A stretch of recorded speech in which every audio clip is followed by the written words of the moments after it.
You don't Snow know fell what it's softly on like. the Nashville streets as Michael Thompson pulled his black BMW into I the know alley it's hard behind out Morton here. Steakhouse.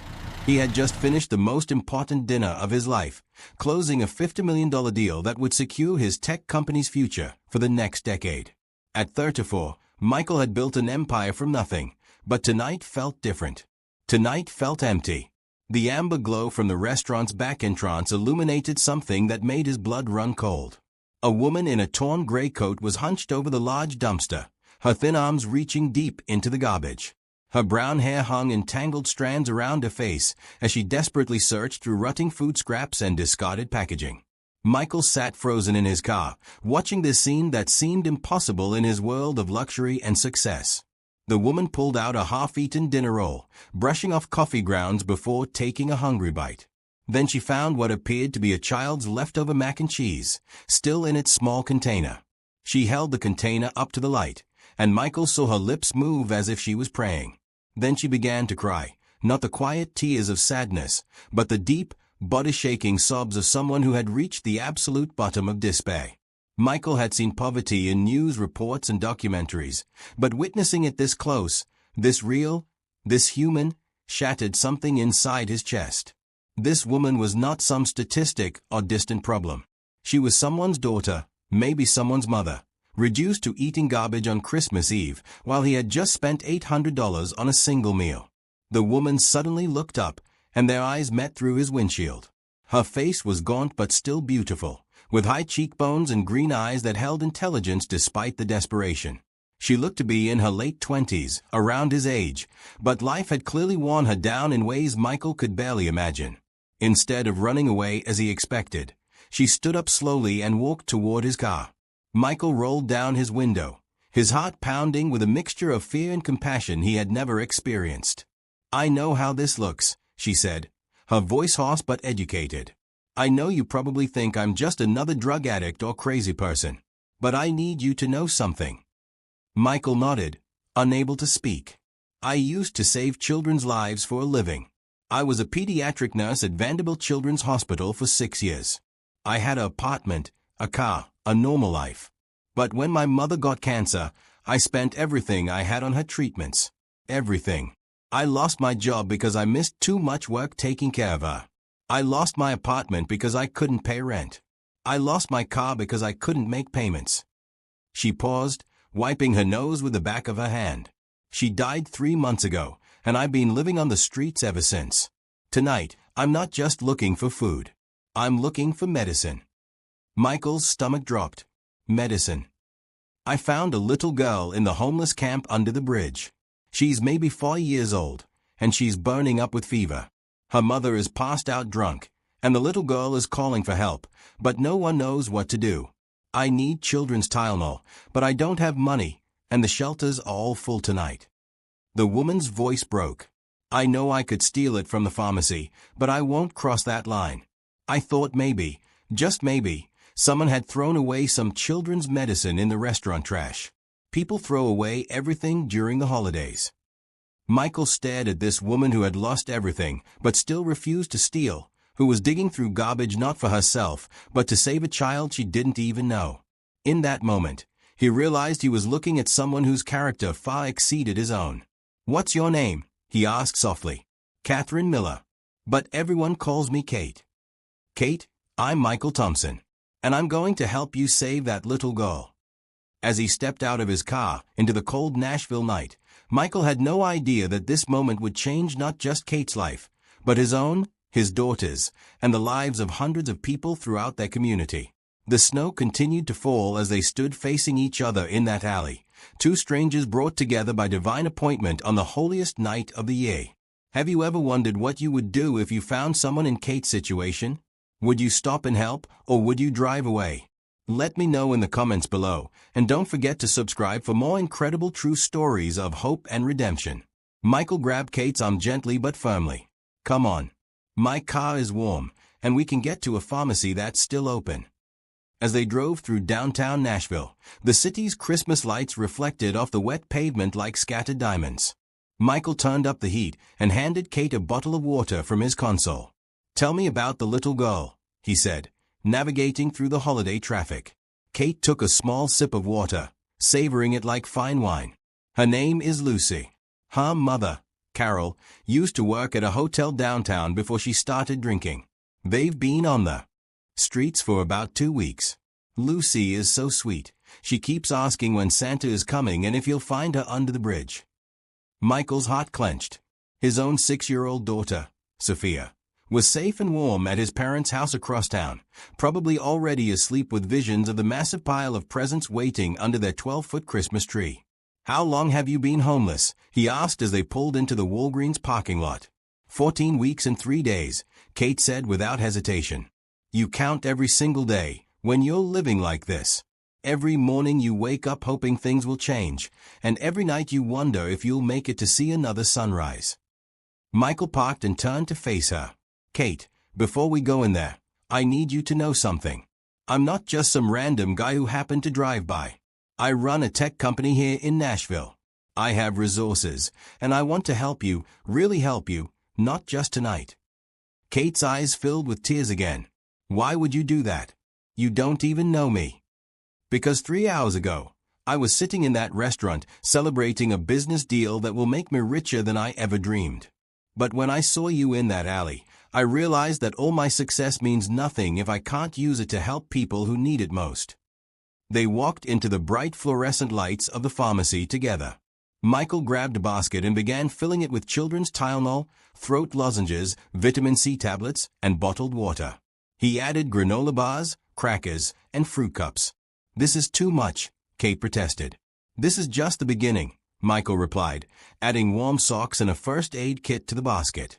At the checkout counter, the young cashier looked at their unusual pairing, a man in an expensive suit buying supplies with a woman who was clearly homeless. "You're doing some charity work tonight?" the cashier asked kindly. "Something like that," Michael said, pulling out his platinum credit card. As they drove toward the homeless encampment under the Jefferson Street Bridge, Kate began sharing more of her story. "I specialized in pediatric oncology," she said. "I loved those kids so much. Even when they were scared or in pain, they had this incredible hope and trust. They taught me more about life than any textbook ever could." "What happened with your mother?" Kate's voice grew quiet. "Pancreatic cancer. The doctors said she had 6 months, but she fought for 18. I couldn't let her die alone, so I used all my vacation time, then took unpaid leave. My supervisor was understanding at first, but eventually, they had to replace me. I don't blame them." The medical bills. Even with insurance, they were crushing. The experimental treatments weren't covered. "I refinanced my condo, maxed out credit cards, took out personal loans. When she died, I had nothing left except debt I'll probably never be able to pay." Michael pulled under the bridge, and they could see the makeshift camp illuminated by barrel fires and battery-powered lanterns. Tarps and cardboard created small shelters where families huddled together against the cold. "There," Kate pointed to a blue tarp near the edge of the camp. "That's where Lucy and Carol are." As they approached, Michael could hear a child's weak coughing coming from inside the makeshift tent. Kate called out softly, "Carol? It's Kate. I brought help." A woman's voice, slurred with alcohol and sleep, responded, "Kate? Lucy's been asking for you." They crawled into the small space, and Michael's heart broke at what he saw. A little girl with blonde curls and flushed cheeks lay wrapped in a dirty blanket, her small body shivering despite the fever. Her mother, Carol, was clearly intoxicated but trying to stay awake to care for her daughter. "Hi, sweetie," Kate said gently to Lucy. "I brought you some medicine to help you feel better." Lucy's eyes opened, and she smiled weakly. "Kate, did you find Santa? Mommy said he might not know where we are." Michael watched as Kate efficiently checked the child's temperature with a thermometer he had grabbed from the pharmacy, then measured out the correct dose of children's Tylenol. "You know what, Lucy?" Kate said as she helped the little girl take the medicine. "I think Santa sent us some special helpers tonight." Lucy looked at Michael with curious eyes. "Are you one of Santa's helpers?" Michael knelt down beside the little girl, his expensive suit getting dirty on the cardboard floor. "I guess I am tonight. And you know what? Santa asked me to tell you that he definitely knows where you are. He never forgets about the good little girls and boys, no matter where they are staying." For the next hour, Kate and Michael worked together caring for Lucy and making sure Carol had food and water. Kate's medical training was evident in every move she made, and Michael found himself amazed by her competence and compassion. As Lucy's fever began to break and she drifted off to peaceful sleep, Carol grabbed Kate's hand. "I don't know how to thank you," she whispered. "Both of you. I've been so scared I was going to lose her." "You're not going to lose her," Kate said firmly. "And tomorrow, we're going to help you find better shelter and get Lucy to a doctor for a proper checkup." As they walked back to Michael's car, Kate turned to him. "I can't accept any more help from you. You've already done more than enough." Michael stopped walking. "Kate, can I tell you something about my daughter?" She nodded. "Sophia is 6 years old, just like Lucy. 2 years ago, her mother, my wife, died in a car accident. I've spent the last 2 years trying to buy my way out of grief, thinking that if I could just make enough money, buy enough things, create enough success, the pain would go away." His voice grew thick with emotion.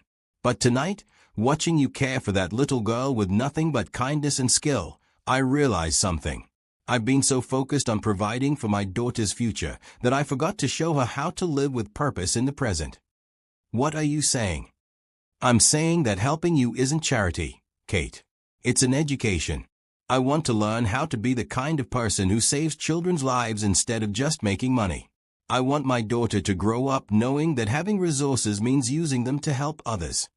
Kate stood quietly for a long moment, snow continuing to fall around them. "There's something you should know," she finally said. "Before everything fell apart, I was working on a research project about using technology to improve pediatric care in underserved communities. I had ideas about mobile health apps and telemedicine that could help children like Lucy get medical care even when they don't have access to hospitals." Michael's eyes widened. "Are you serious?" "Completely serious. I have all my research notes in a storage unit. I've been paying for it with the few dollars I can scrape together because those notes represent 3 years of work." "Kate," Michael said, his voice filled with excitement, "my company specializes in healthcare technology. We develop apps and digital solutions for medical professionals." They stood staring at each other in the falling snow, both realizing that their meeting was far more than coincidence. "This is crazy," Kate whispered. "No," Michael said, "this is divine favor. This is what happens when God decides to answer prayers that people haven't even prayed yet." As they drove back through Nashville's decorated streets, both Michael and Kate felt something they hadn't experienced in months: hope. Neither of them knew that tomorrow would bring revelations that would change not just their lives, but the lives of hundreds of families throughout their city. The next morning, Christmas Day, Michael woke up in his Brentwood mansion with a strange mixture of emotions. The events of the previous night felt like a dream, but the muddy stains on his suit jacket hanging in his closet proved they were very real. He had offered to put Kate up in a hotel for the night, but she had declined, insisting she needed to stay close to the homeless camp to check on Lucy and the others. Michael had given her his business card and $200 in cash, making her promise to call him later today. Downstairs, 6-year-old Sophia was already awake, sitting by the massive Christmas tree, in her red velvet dress. Her blonde curls were perfectly styled, and she looked like something from a magazine cover. "Daddy," she called out when she saw him. "Santa came. Look at all my presents." Michael's parents, Richard and Helen Thompson, emerged from the guest room, both dressed elegantly for their traditional Christmas brunch. "Michael, dear," his mother said, kissing his cheek, "you look tired. How did your business dinner go last night?" "It went well, Mom. Very well, actually." He paused, watching Sophia carefully arrange her gifts. "But something else happened that I need to tell you about." As Sophia opened present after present, dolls, games, clothes, electronics, Michael told his parents about meeting Kate and little Lucy under the bridge. His father frowned. "Son, I hope you are careful. There are a lot of scammers out there, especially during the holidays." "She wasn't a scammer, Dad. She was a pediatric nurse trying to save a sick child." "How do you know?" his mother asked. "People will tell you anything to get money." Before Michael could respond, Sophia looked up from a pile of wrapping paper.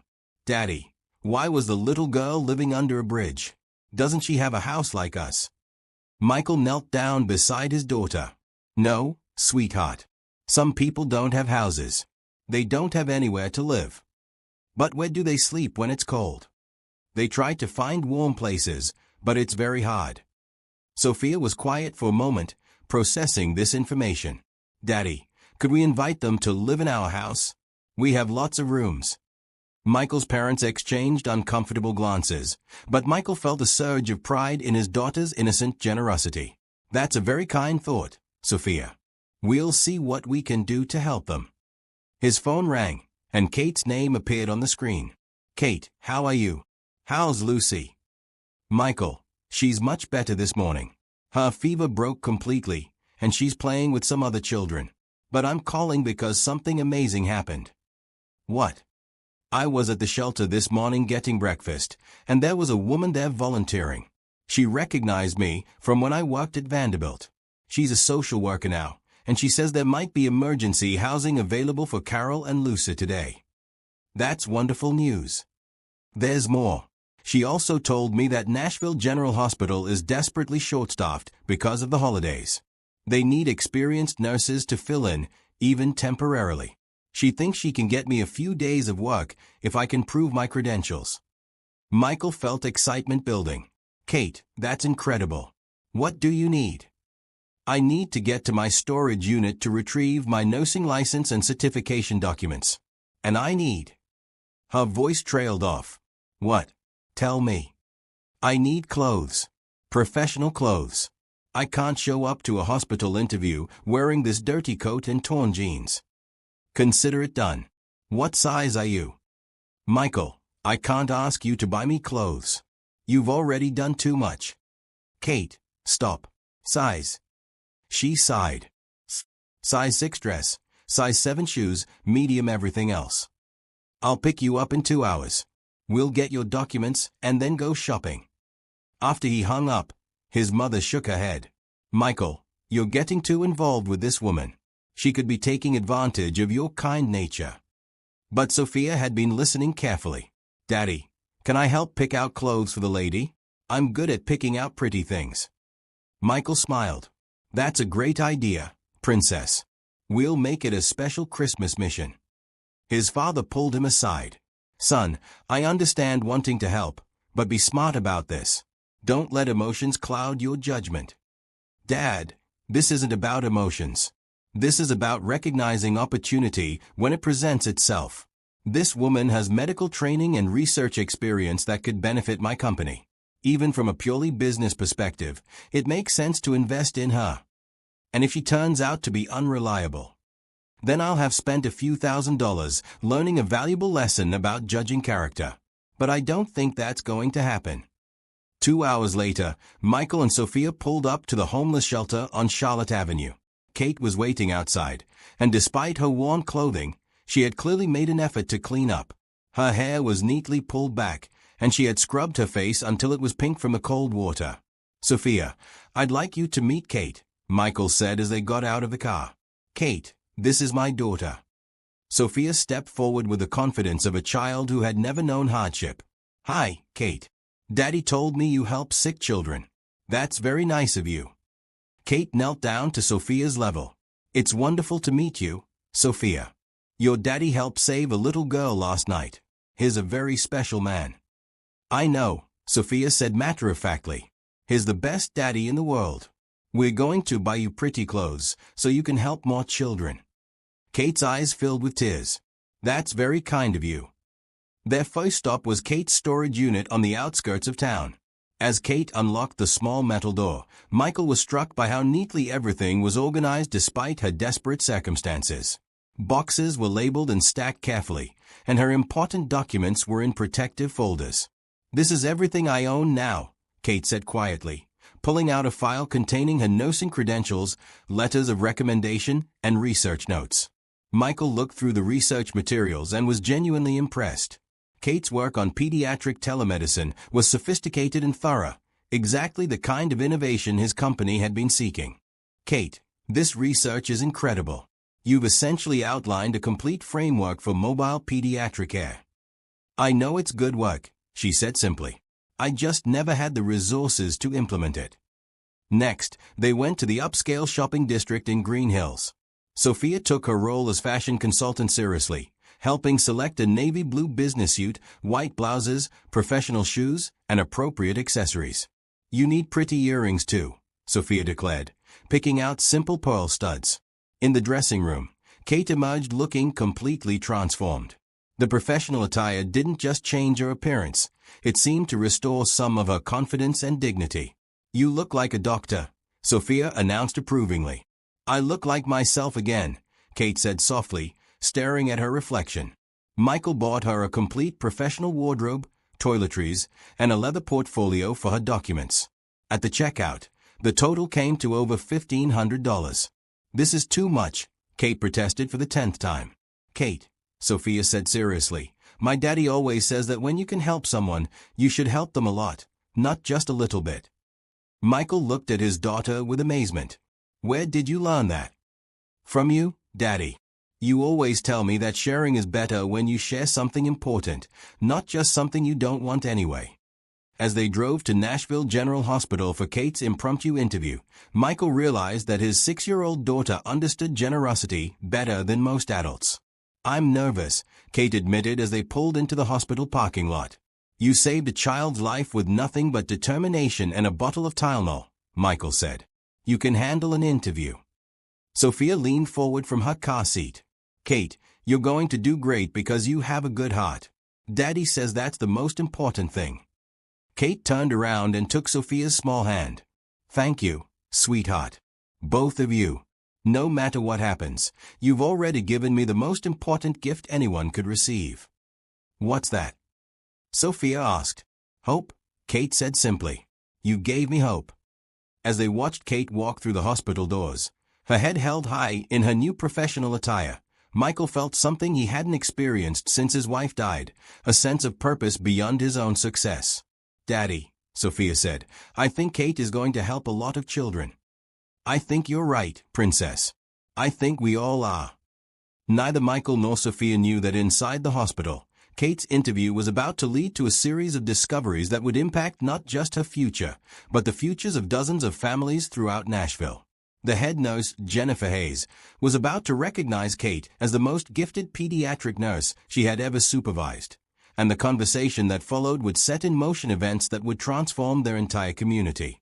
Inside Nashville General Hospital, Kate sat across from Jennifer Hayes, the head nurse of the pediatric wing. Jennifer was a kind-faced woman in her 50s with graying hair and tired eyes that had seen too many sick children over the years.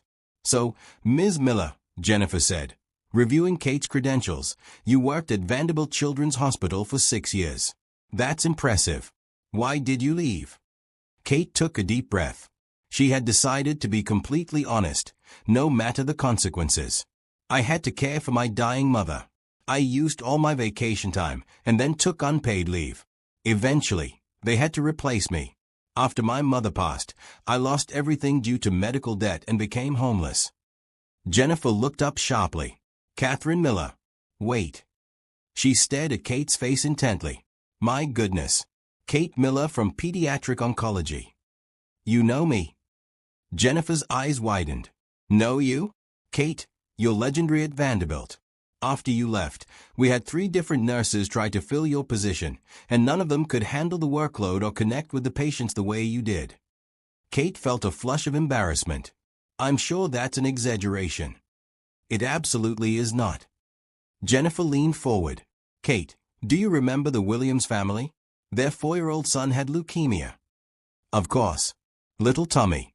He was scared of needles, so I taught him to pretend they were magic wands that would make him stronger.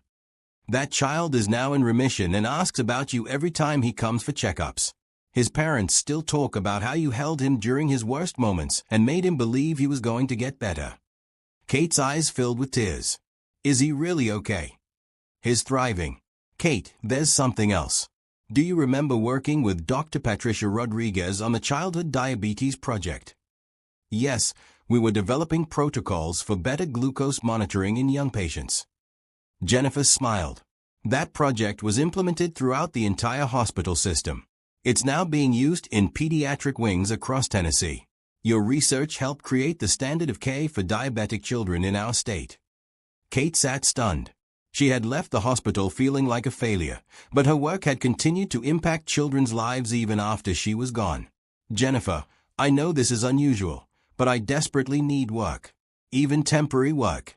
I'm trying to get back on my feet. Kate, I'll be honest with you.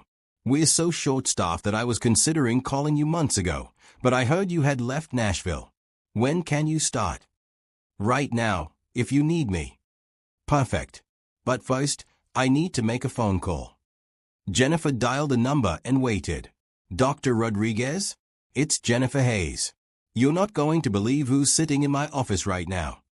Within minutes, Dr. Patricia Rodriguez, the head of pediatric diabetes care, burst into the office. Kate Miller, she exclaimed, embracing Kate warmly. We've been looking for you everywhere. The hospital administration wants to offer you a position developing our new pediatric outreach program. I don't understand, Kate said.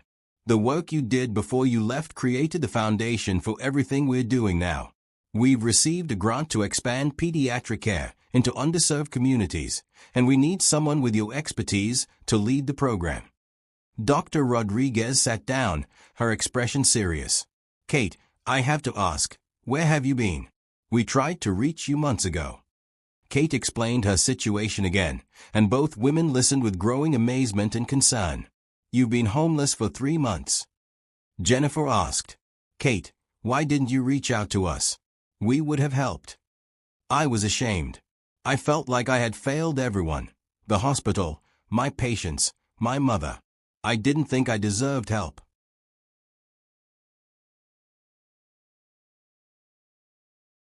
Dr. Rodriguez shook her head. Kate, you saved more children in 6 years than most nurses save in entire careers.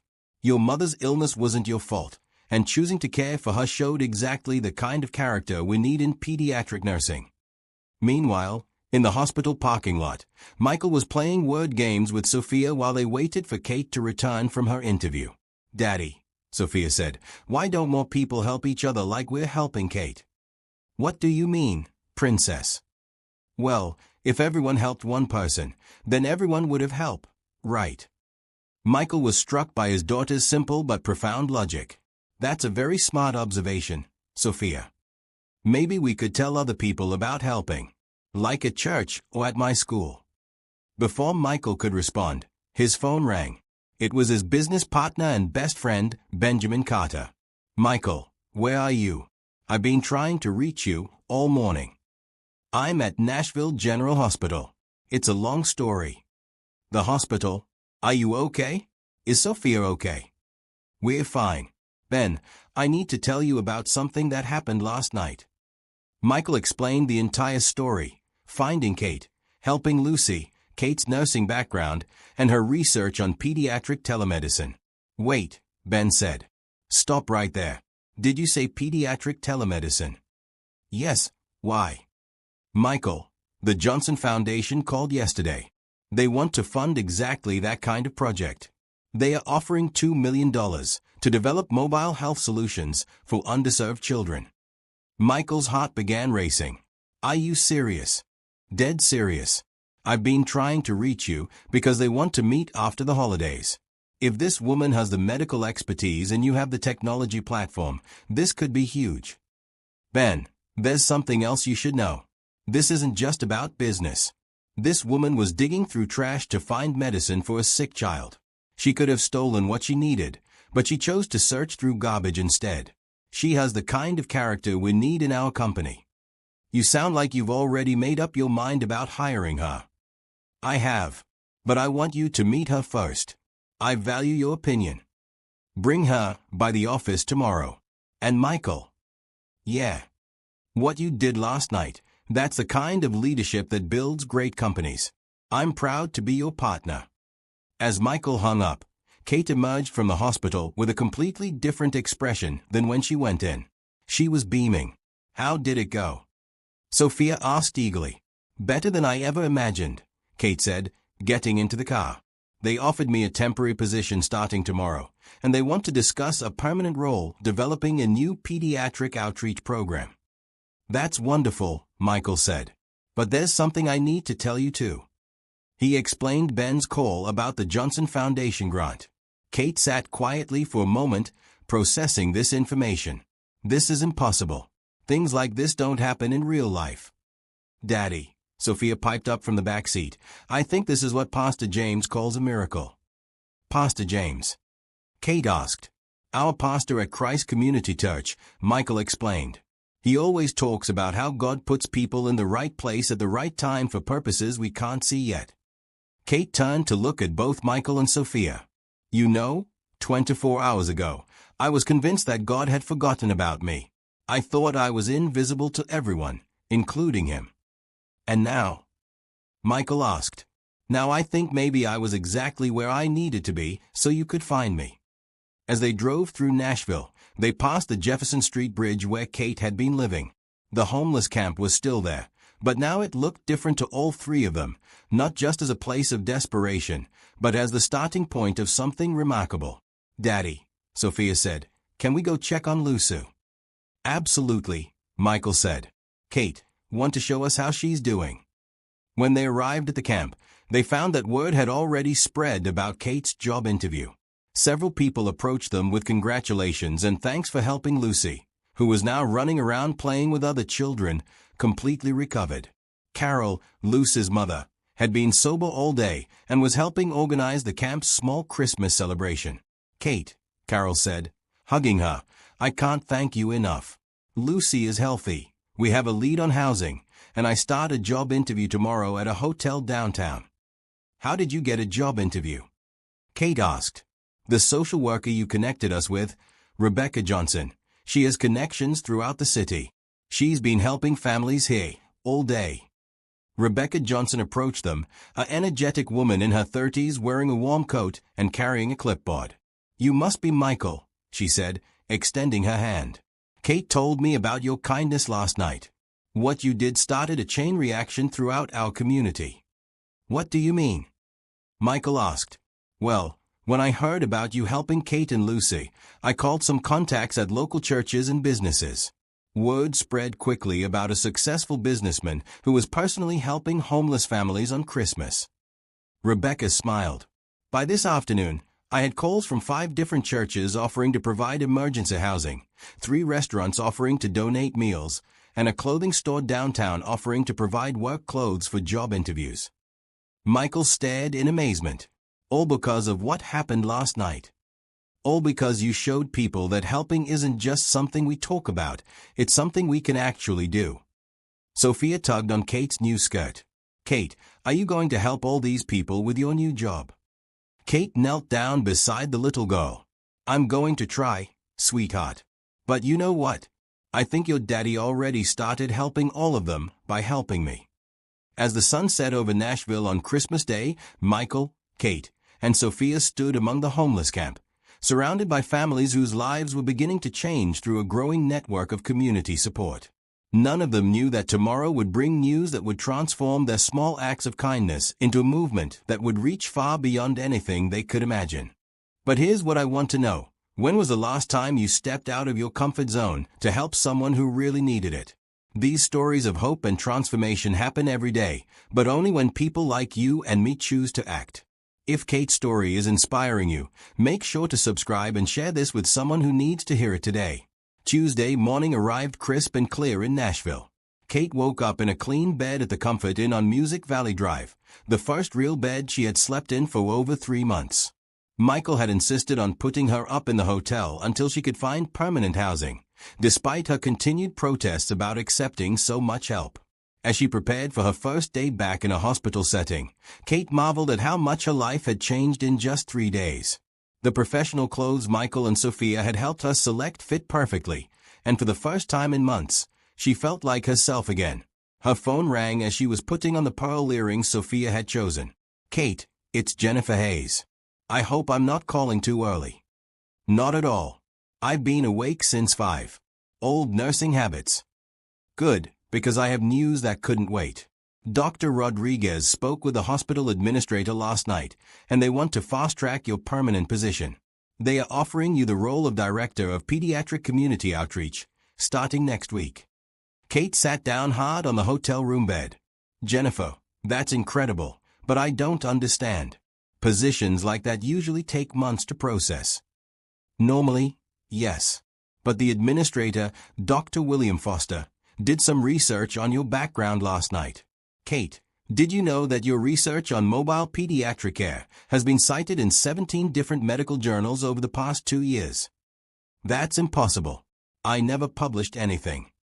Dr. Rodriguez submitted your work to the American Journal of Pediatric Medicine before you left. She was waiting for the right time to tell you it had been accepted and published. Kate, your research is being used in children's hospitals across the country. Kate felt dizzy. I had no idea. There's more. The Johnson Foundation specifically mentioned your research when they offered the grant funding. They've been looking for someone with your exact expertise to partner with a technology company on mobile health solutions. Kate began to understand the magnitude of what was happening. Jennifer, this is starting to feel like more than coincidence.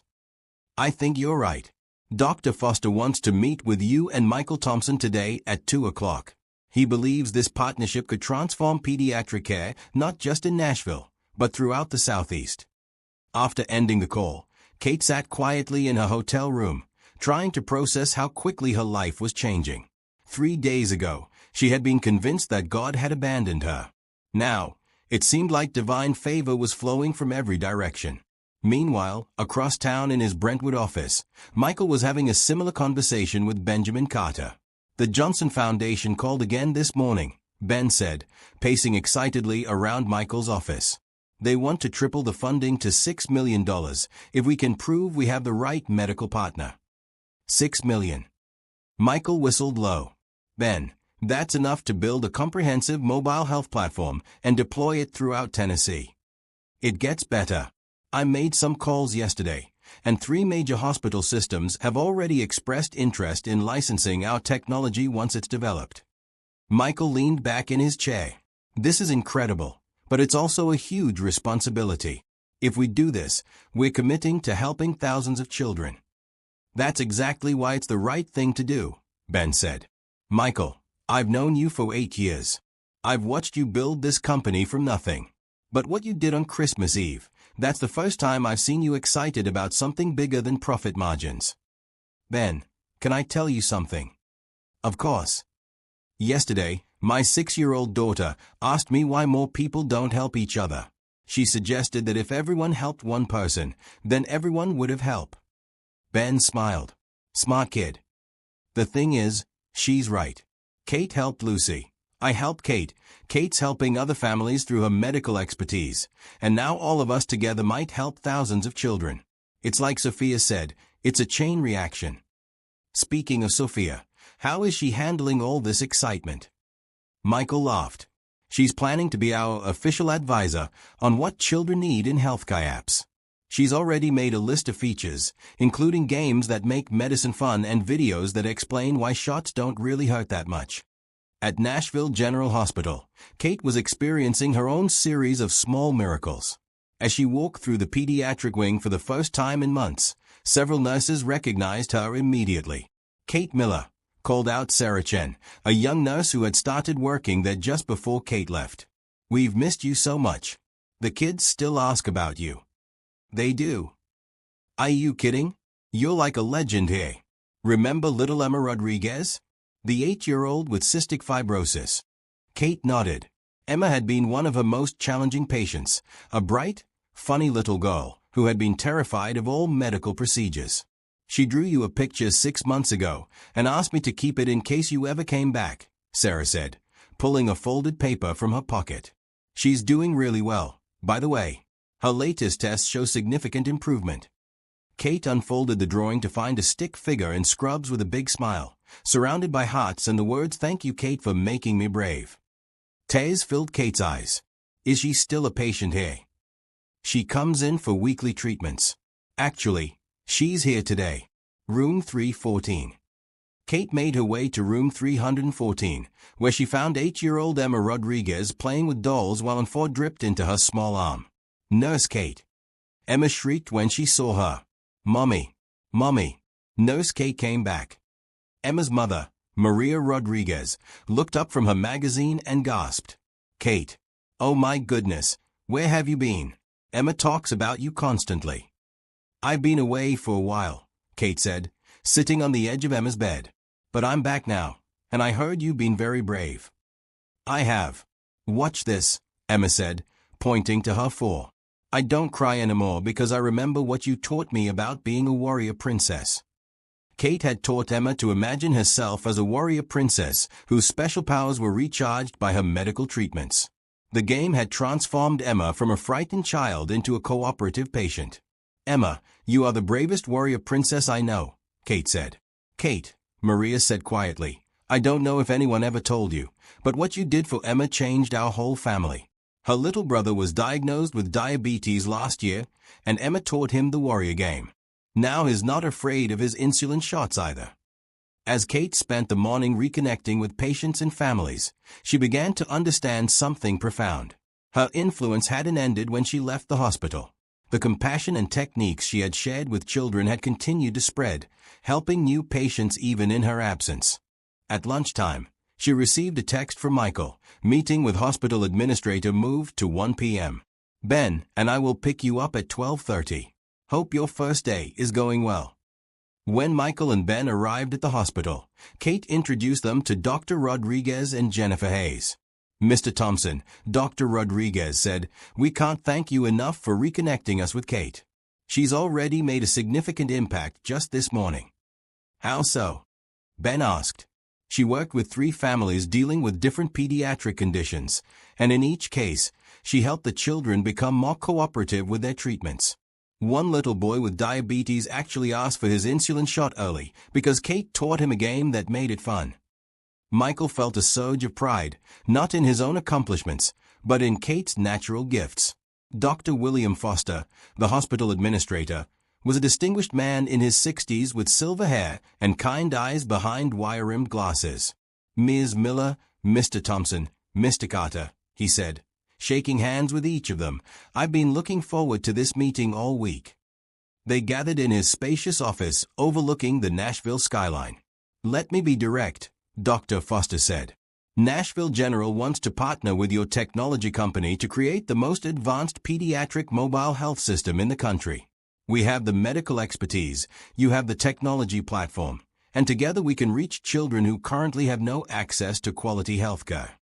Dr. Foster, Michael said, we're very interested, but I want to make sure we're approaching this for the right reasons. This isn't just about profit, this is about saving children's lives. Mr. Thompson, that's exactly why I'm confident this partnership will work. Ms. Miller's research provides the medical framework, your company provides the technology, and our hospital provides the clinical support. But more importantly, all of us are motivated by service rather than just financial gain. Ben leaned forward. What kind of timeline are we looking at? The Johnson Foundation wants to see a working prototype within 6 months, Dr. Foster said. If we can demonstrate measurable improvements in pediatric care outcomes, they'll fund a statewide rollout. Kate spoke up. Dr. Foster, I need to ask something important. Will this program reach children like the ones living under the Jefferson Street Bridge? Ms. Miller, those children will be our primary focus. We want to create mobile clinics that can provide on-site care to homeless families, rural communities, and any child who can't easily access traditional healthcare. As the meeting concluded, Dr. Foster made one final announcement. Ms. Miller, the board has approved your position as Director of Pediatric Community Outreach, effective immediately. Your starting salary will be $85,000 annually, plus full benefits and a research budget. Kate stared at him in shock. 3 days ago, she had been digging through trash. Now she was being offered a leadership position with a salary higher than she had ever earned. Dr. Foster, I don't know what to say. Say yes, Sophia's voice came from the doorway. Everyone turned to see the little girl peeking into the office, holding Michael's assistant's hand. Sophia, Michael said, what are you doing here? Mrs. Jennifer called and said you were having an important meeting about helping children, so I asked Grandma Helen to bring me. I wanted to tell everyone that Kate is the best children's helper in the world. Dr. Foster smiled. And you must be our youngest consultant. I'm Sophia Thompson, and I think children should help decide how to help children, she announced seriously. That's an excellent point, Dr. Foster said. Ms. Miller, would you be interested in creating a Children's Advisory Committee as part of your new role? I think that's a wonderful idea, Kate said, looking at Sophia with admiration. As they left the hospital, Ben pulled Michael aside. Michael, I have to tell you something.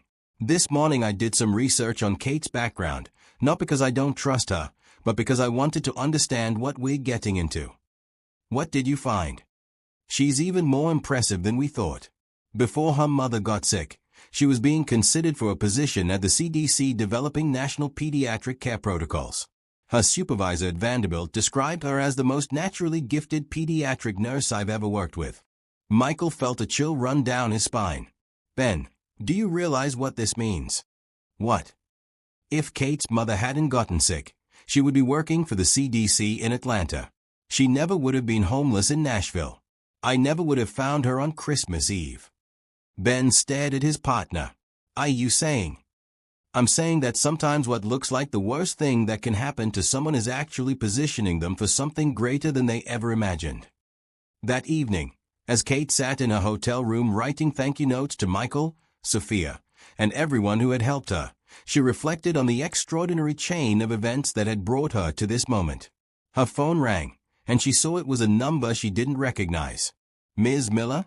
This is Rebecca Johnson, the social worker from the homeless camp.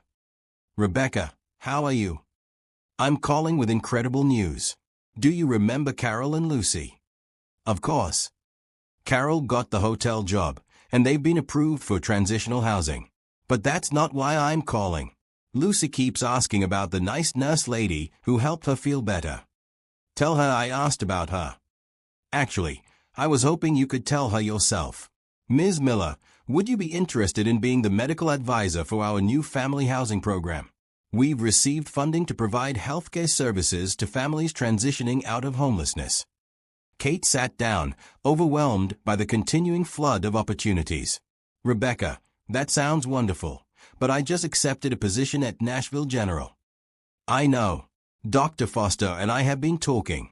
He thinks your hospital role and our housing program could work together perfectly.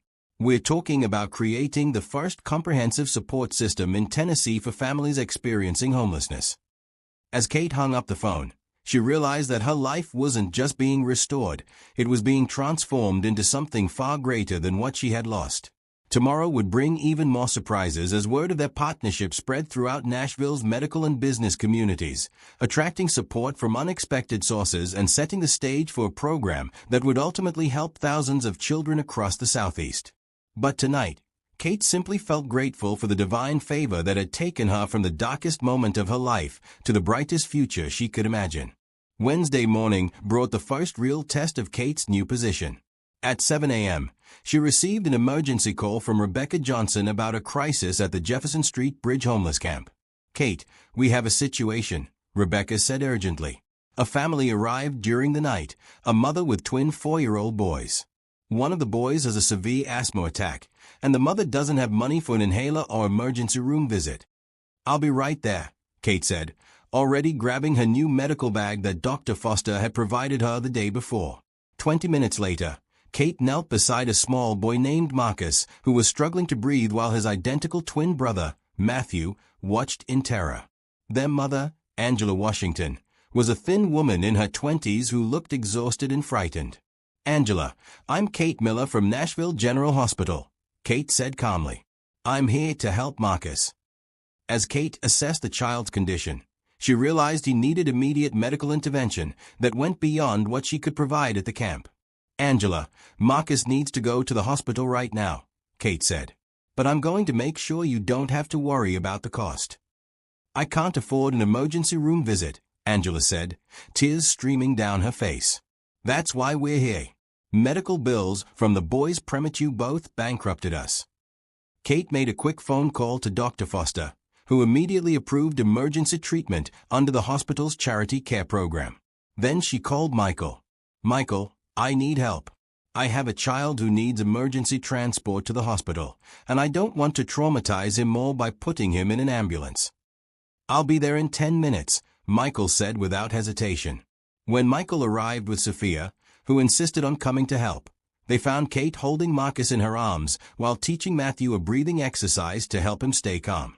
"This is Marcus and Matthew," Kate told Sophia.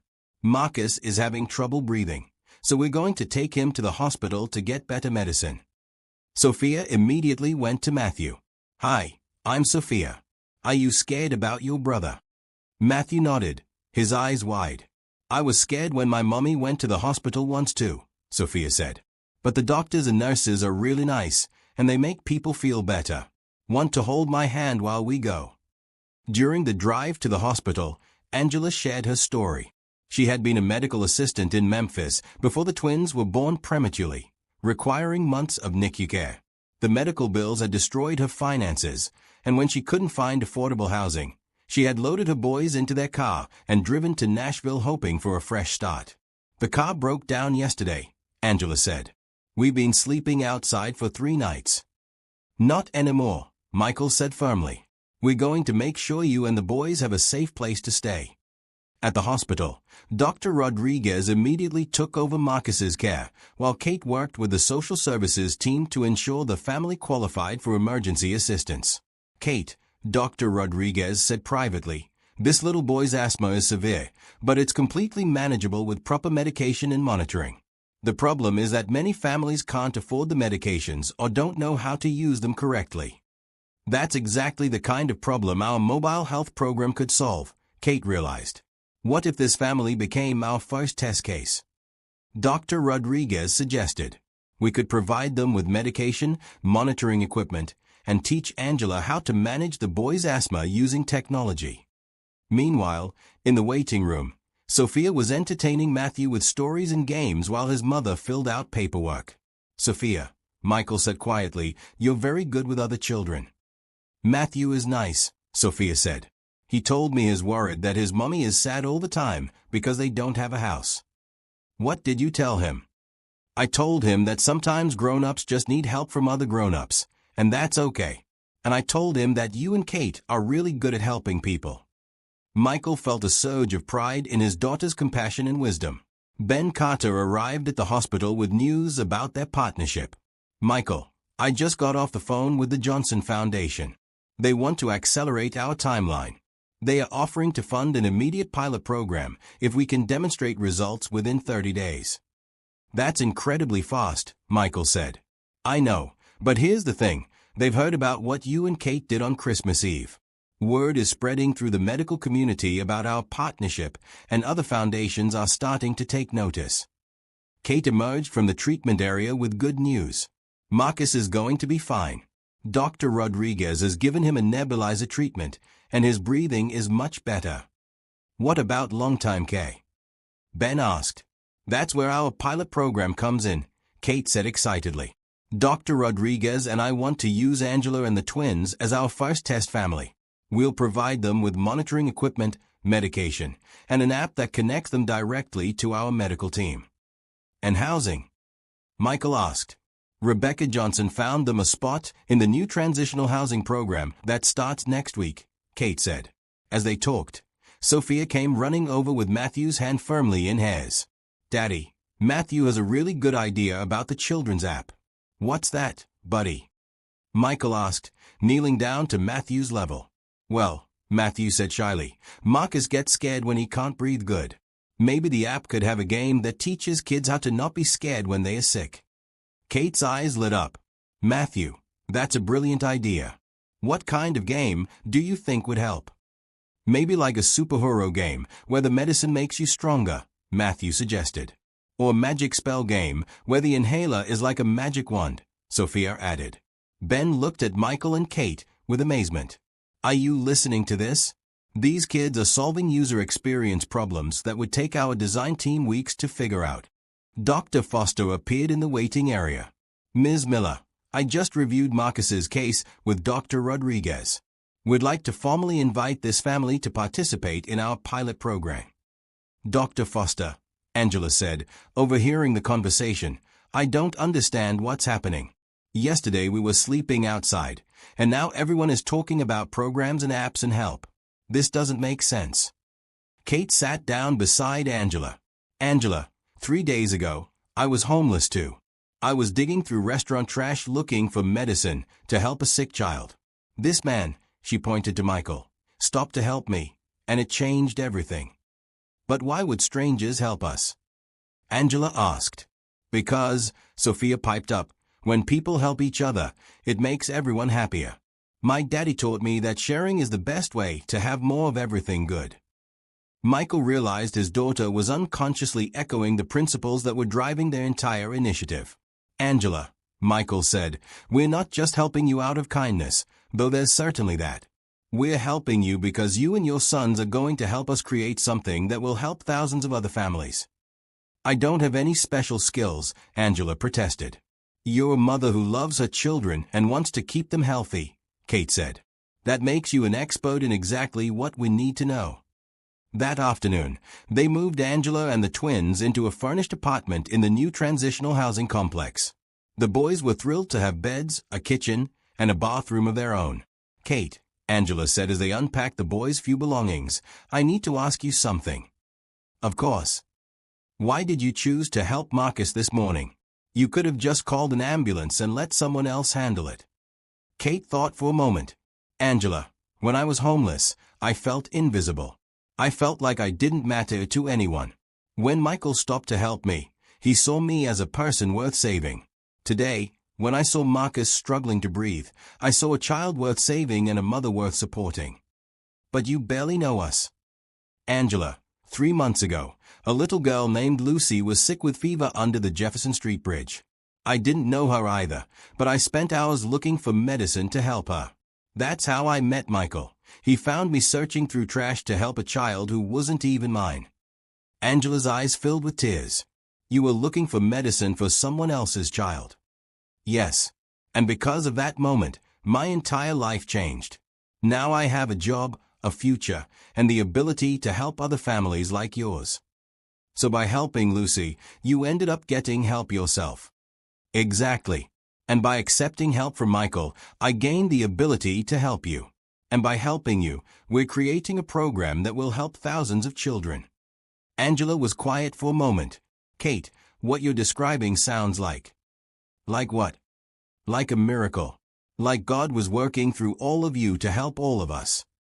That evening, Michael, Kate, Ben, and Sophia had dinner together at Michael's house to plan their pilot program.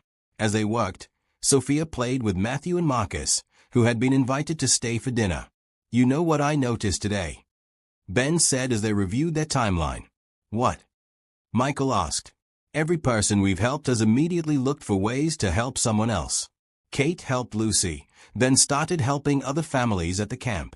Angela is already asking how she can volunteer with Rebecca's housing program." "It's like Sophia said," Kate observed. "Helping creates more helping." "That's the foundation of our entire business model," Michael realized. "We're not just creating technology to help families manage their children's health. We're creating a community where families help each other."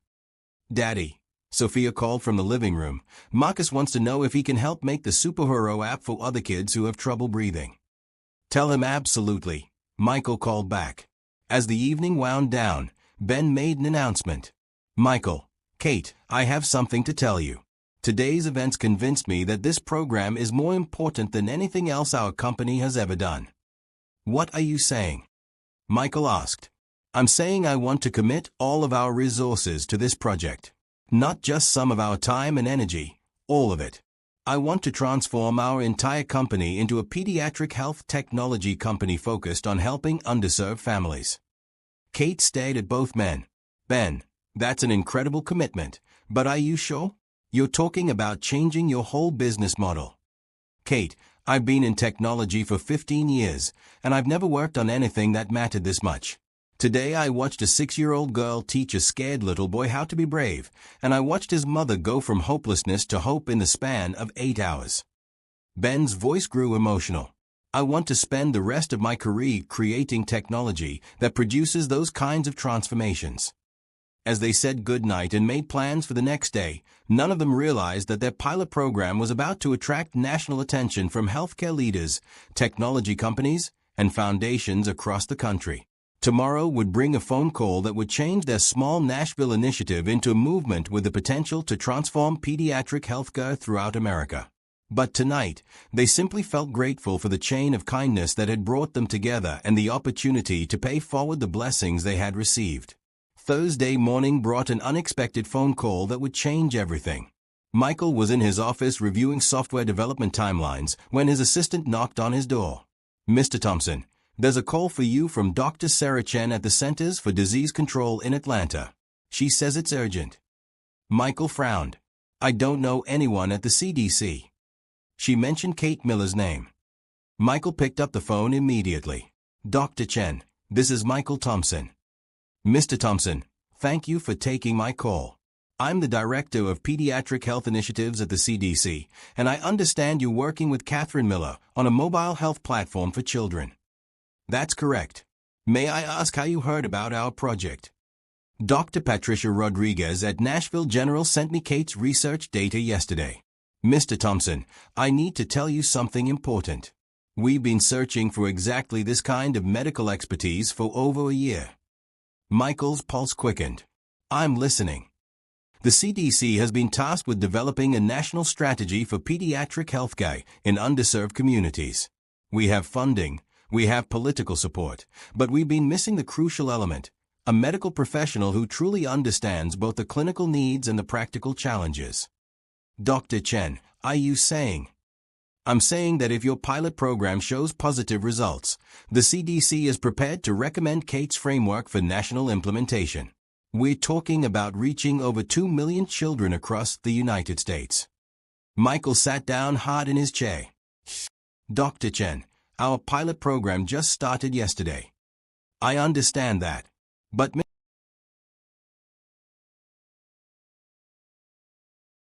Michael, this is impossible. 4 days ago, I was homeless. Now you're telling me the CDC wants to use our work to help millions of children." "Kate, I'm starting to believe that impossible things are exactly what happen when the right people come together for the right reasons." Meanwhile, at the transitional housing complex, Angela Washington was experiencing her own miracle. Rebecca Johnson had arrived with news that would transform her family's future. "Angela, I have something incredible to tell you," Rebecca said, sitting in Angela's new living room while Marcus and Matthew played with their new toys. "More good news? I don't think I can handle much more without crying," Angela laughed. "The hospital reviewed your previous work experience as a medical assistant. They want to offer you a position in their new community outreach program, working directly with Kate." Angela stared at Rebecca. "A job? But I've been unemployed for 8 months." "Angela, you have experience with medical administration. You understand the challenges of managing childhood illness, and you've lived through the financial devastation that medical bills can cause. That makes you uniquely qualified to help other families navigate the system." "What would I be doing?" "You'd be a family advocate, working with Kate to help families access care, understand their treatment options, and connect with resources. The position comes with full benefits, including health insurance for you and the boys." Angela began to cry. "Rebecca, 3 days ago, my sons and I were sleeping in our broken-down car. Now you're telling me I have a job, an apartment, and health insurance." "Angela, that's exactly what I'm telling you." That afternoon, local news reporter Amanda Foster received a tip about the remarkable story unfolding at Nashville General Hospital. As an investigative journalist who specialized in healthcare issues, she was intrigued by reports of a homeless woman who had been hired to lead a revolutionary pediatric program. Amanda arrived at the hospital just as Kate was finishing a training session with a group of nurses on mobile health technology. "Ms. Miller, I'm Amanda Foster from Channel 5 News. I'd like to speak with you about your work here." Kate felt nervous about media attention, but Dr. Foster encouraged her to share their story. "Ms. Foster, I'm not sure why our work would be newsworthy." "Ms. Miller, I've been covering healthcare in Nashville for 8 years. In that time, I've seen dozens of programs that promise to help underserved children, but most of them fail because they are designed by people who don't understand what these families actually need." Amanda pulled out her recorder. "What makes your program different is that you've lived the experience of the families you're trying to help. That authenticity is rare and powerful." As Kate shared her story, from homelessness to leading a program that might reach millions of children, Amanda realized she was documenting something extraordinary. Ms. Miller, would you be willing to let me follow your work for a week? I think this story could inspire other communities to develop similar programs. I'd have to check with my partners, but if it helps more children get healthcare, then yes. That evening, Michael's house was bustling with activity. Kate, Angela, Ben, and Rebecca had all gathered for what they were calling their pilot program planning session, but Sophia had insisted they needed to include all the children helpers. Marcus and Matthew Washington were there, along with Lucy and her mother Carol, who had driven over from their new apartment. Emma Rodriguez had also come with her mother after finishing her hospital treatment. Okay, everyone, Sophia announced seriously, standing on a chair so everyone could see her. We need to plan how to help children not be scared of being sick. Sophia's right, Kate said, smiling at the little girl's leadership. Children understand what children need better than adults do. Marcus raised his hand. I think the app should have a breathing buddy, like a friendly dragon who teaches kids how to breathe when they are scared. That's brilliant, Ben said, making notes on his laptop. What else? Emma spoke up. When I have to get shots, I pretend I'm a warrior princess and the medicine is magic power. Maybe the app could have different pretend games for different kinds of medicine. And videos of real kids who got better, added Lucy. So scared kids know that medicine really works. Michael watched his daughter facilitate this discussion with the natural authority of someone who genuinely cared about solving problems, and he felt a profound sense of pride. You know what? He said to the room. I think we should make these kids our official advisory board. Sophia, would you be willing to be the Children's Advisory Board president? Yes, Sophia said excitedly. And Marcus can be vice president because he knows about breathing problems, and Emma can be secretary because she knows about being brave. Angela leaned over to Kate. Are they seriously going to put children in charge of designing a medical app? Angela, those children understand the user experience better than any adult consultant we could hire, Kate said. They know what makes kids feel safe, what makes them cooperate with treatment, and what makes them feel hopeful. Ben looked up from his notes. I have to say, in 30 minutes, these kids have solved user interface problems that usually take our design team weeks to figure out. The doorbell rang, and Michael went to answer it. To his surprise, he found Pastor James Mitchell from their church standing on the porch. Pastor James, what brings you by? Michael, I hope you don't mind the unexpected visit, but I heard through the church network about what you and Kate have been doing, and I wanted to offer our support. Michael invited him in and introduced him to everyone. Pastor James, Kate said, I have to tell you, what's happened over the past few days feels like more than coincidence. Kate, I've been a pastor for 25 years, and I've learned to recognize divine favor when I see it, Pastor James said. What you've all created here is a modern-day miracle, not the flashy kind, but the kind that changes lives quietly and permanently. What do you mean? Angela asked. Angela, 4 days ago, Kate was homeless and you were sleeping in your car with your children. Today, Kate is leading a program that might help millions of children, and you have a job helping other families. That's not luck, that's divine intervention working through human kindness. Pastor James looked around the room at the children playing together and the adults planning their program. I'd like to ask our church to pray for your pilot program, and I'd like to invite you to share your story with our congregation this Sunday. I think people need to hear about what happens when we actually step out to help each other. Pastor James, Sophia said, tugging on his sleeve, would your church people want to help with our children's app? What do you mean, sweetheart? Well, we need to test our app with lots of different kids to make sure it works good. Maybe church kids could help us test it. Pastor James smiled. Sophia, I think that's an excellent idea. We have about 50 children in our Sunday school programs. Ben looked up from his laptop. Wait, that's actually perfect. We need a diverse testing group for our user interface, and church families would be ideal beta testers. As the evening continued, more ideas flowed. Carol suggested creating a support network for parents of chronically ill children. Emma's mother proposed developing educational materials for schools. Rebecca outlined plans for expanding the housing program to other cities. You know what's happening here? Michael said as they wrapped up their planning session. What? Kate asked. We started out trying to help one sick child under a bridge, and we've accidentally created a movement. It's not an accident, Sophia said seriously. It's what happens when people decide to help each other a lot instead of just a little bit. As everyone prepared to leave, Amanda Foster called Kate. Ms. Miller, I wanted to let you know that my news director is very interested in your story. We'd like to do a feature segment that would air next week. What kind of impact would that have? Kate asked. Well, Channel 5 reaches about 800,000 viewers in Middle Tennessee. If your story resonates with people, it could lead to volunteers, donations, and support from other communities. Kate looked around at her new family of friends and collaborators. Amanda, if it helps more children get the care they need, then I think we should do it. After everyone left, Michael and Sophia sat in their living room, which still showed evidence of the evening's planning session, charts on the walls, laptops on every surface, and children's drawings scattered on the coffee table. Daddy, Sophia said, curling up next to him on the couch, I think Kate is like Cinderella. What do you mean, princess?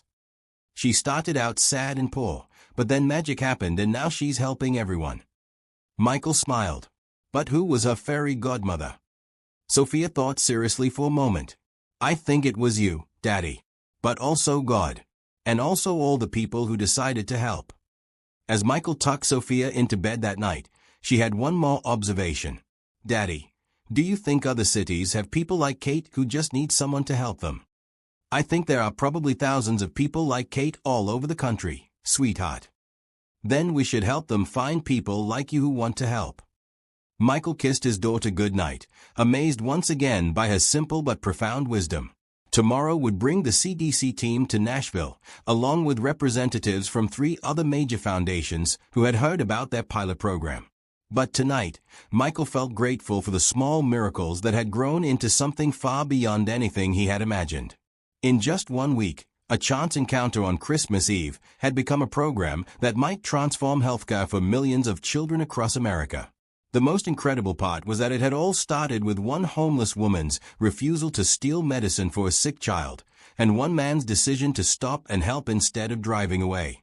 Sunday morning at Christ Community Church, Pastor James Mitchell stood before a congregation of nearly 400 people, preparing to introduce guests whose story had already begun spreading throughout Nashville's faith community. Friends, Pastor James began, this morning we have with us some remarkable people who are living proof that when we step out in faith to help others, God multiplies our efforts in ways we never could have imagined. Michael, Kate, Sophia, Angela, and the twins sat in the front row, still somewhat overwhelmed by how quickly their story had spread. A week ago, Michael Thompson was a successful businessman who thought his greatest achievement was closing a $50 million deal. Catherine Miller was a homeless woman searching through garbage for medicine to help a sick child. Today, they are leading a program that may transform healthcare for millions of children across America. Pastor James invited them to the front to share their story. Kate spoke first, her voice steady despite her nervousness. 7 days ago, I believed God had forgotten about me. I was living on the streets, convinced that my life had no purpose or value. But God used my darkest moment to position me for something greater than I ever imagined.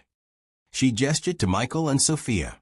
When this man stopped to help me, he wasn't just saving my life, he was setting in motion a chain of events that would impact thousands of families. Michael spoke next. I thought success meant accumulating wealth and building a bigger company. But this week, I learned that true success means using whatever resources we have to lift up others.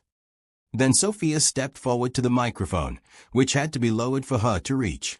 Hi, everyone. I'm Sophia, and I want to tell you about my friend Marcus, she said, pointing to the little boy sitting with his mother and brother. Marcus couldn't breathe good, and his mommy was scared. But Kate helped him, and now we're all working together to help lots of kids who get sick. The congregation listened in rapt attention as the 6-year-old explained the children's advisory board they had created. See, kids know what kids need better than grown-ups do. So we're helping make an app that makes medicine fun instead of scary. After the service, the response was overwhelming. Dr. Thomas Anderson, a pediatrician in the congregation, offered to volunteer his services. Jennifer Hayes, a nurse practitioner, wanted to join their clinical team. 3 families who had struggled with childhood chronic illnesses volunteered to participate in the pilot program. But the most significant response came from an unexpected source. Christopher Wells, Michael's lawyer and longtime friend, approached them after the service with news that would accelerate their program beyond anything they had planned. "Michael, I need to talk to you privately," Christopher said, his expression serious but excited. They stepped into an empty Sunday school classroom. "Michael, I've been following your story this week, and I made some phone calls yesterday. I think I've found someone who wants to meet with you and Kate." "Who?" "Sterling Hayes. Yes, that's Sterling Hayes." Michael's eyes widened. Sterling Hayes was one of the wealthiest philanthropists in America, known for his focus on healthcare innovation. "Christopher, how do you know Sterling Hayes?" "I did legal work for one of his foundations 5 years ago. When I told him about your pilot program yesterday, he canceled his other meetings and flew to Nashville this morning. He's waiting at my office right now." An hour later, Michael, Kate, Ben, and Angela found themselves in the conference room of Christopher's law firm, facing a distinguished man in his 60s with silver hair and intense blue eyes. "Ms. Miller, Mr. Thompson," Sterling Hayes said, "I've reviewed your preliminary data, and I'm prepared to make you an offer that will transform your pilot program into a national initiative." Kate felt dizzy. "Mr. Hayes, our pilot program has been running for exactly 5 days." "Ms. Miller, I've been funding healthcare innovation for 20 years. I've learned to recognize transformative potential when I see it. Your approach combines clinical excellence, technological innovation, and authentic understanding of patient needs in a way I've never seen before." Sterling placed a folder on the conference table. "I'm prepared to fund your program with an initial investment of $50 million over 3 years." The room fell silent. "50 million. Ben finally managed to say, "That's correct. But I have conditions." Michael leaned forward. "We're listening." "First, your program must maintain its focus on underserved populations. This isn't about profit, it's about access." "Absolutely," Kate said immediately. "Second, children must remain central to your design process. I was impressed by your Children's Advisory Board concept. The kids are non-negotiable." Sophia's voice came from the doorway, where she had quietly slipped in with her grandmother. Sterling Hayes smiled. "And you must be President, Sophia. I've heard about your leadership skills." "Yes, sir. Are you going to help us help kids?" "I am indeed, President Sophia. But I need to make sure your program can work in places like rural Mississippi, inner city Detroit, and Native American reservations in Arizona." Kate's clinical mind immediately engaged. "Mr. Hayes, those environments would require different approaches, but the same core principles. Mobile clinics, telemedicine capabilities, community health workers." "Exactly. Ms. Miller, I want to offer you something in addition to the program funding." "What's that?" "A position as Director of National Pediatric Health Innovation for the Hayes Foundation. The salary would be $200,000 annually, plus research funding and a team of 20 medical professionals." Kate stared at him. "Mr. Hayes, a week ago I was homeless." "Ms. Miller, a week ago you were someone whose circumstances didn't match her potential. Today, you're someone whose potential is about to match her opportunity." Michael spoke up. "Mr. Hayes, what would this mean for our company?" "Mr. Thompson, I want to offer your company a contract to develop the technology platform for national deployment. We're talking about reaching every state in the country within 3 years." Ben was frantically taking notes. "Mr. Hayes, the technical requirements for a national system would be enormous. Which is why I'm also prepared to fund the expansion of your development team. You'll need about 50 software engineers, user experience specialists, and technical support staff." Angela raised her hand tentatively. "Mr. Hayes, what about families like mine? Would there be a role for parents who have lived through what these programs are trying to solve?" Sterling Hayes turned his attention to Angela. "Ms. Washington, that's perhaps the most important question anyone has asked. Yes, I want to create a national network of family advocates, parents who have navigated the system and can help other families do the same." "How many positions are you talking about?" Angela asked. We'll start with 100 family advocates in 25 cities, with plans to expand to 500 advocates nationwide within 2 years. The magnitude of what Sterling Hayes was proposing began to sink in. Mr. Hayes, Michael said, you're talking about creating a national healthcare infrastructure. No, Mr. Thompson. You've already created it. I'm talking about scaling it. That afternoon, word of Sterling Hayes' involvement spread quickly through Nashville's medical and business communities. By evening, Kate's phone was ringing with calls from hospital administrators, technology companies, and health policy experts across the country. Dr. Foster called with news that Nashville General had been contacted by hospital systems in 12 states wanting to implement their pilot program. The CDC called to accelerate their evaluation timeline. The Johnson Foundation called to coordinate their funding with Sterling Hayes' investment. As Kate sat in her hotel room that evening, surrounded by contracts, proposals, and business cards from people she had never heard of, she felt overwhelmed by the rapid transformation of her life. Her phone rang, and Michael's name appeared on the screen. Kate, how are you handling all this? Michael, I'm terrified. A week ago, my biggest decision was where to find dinner.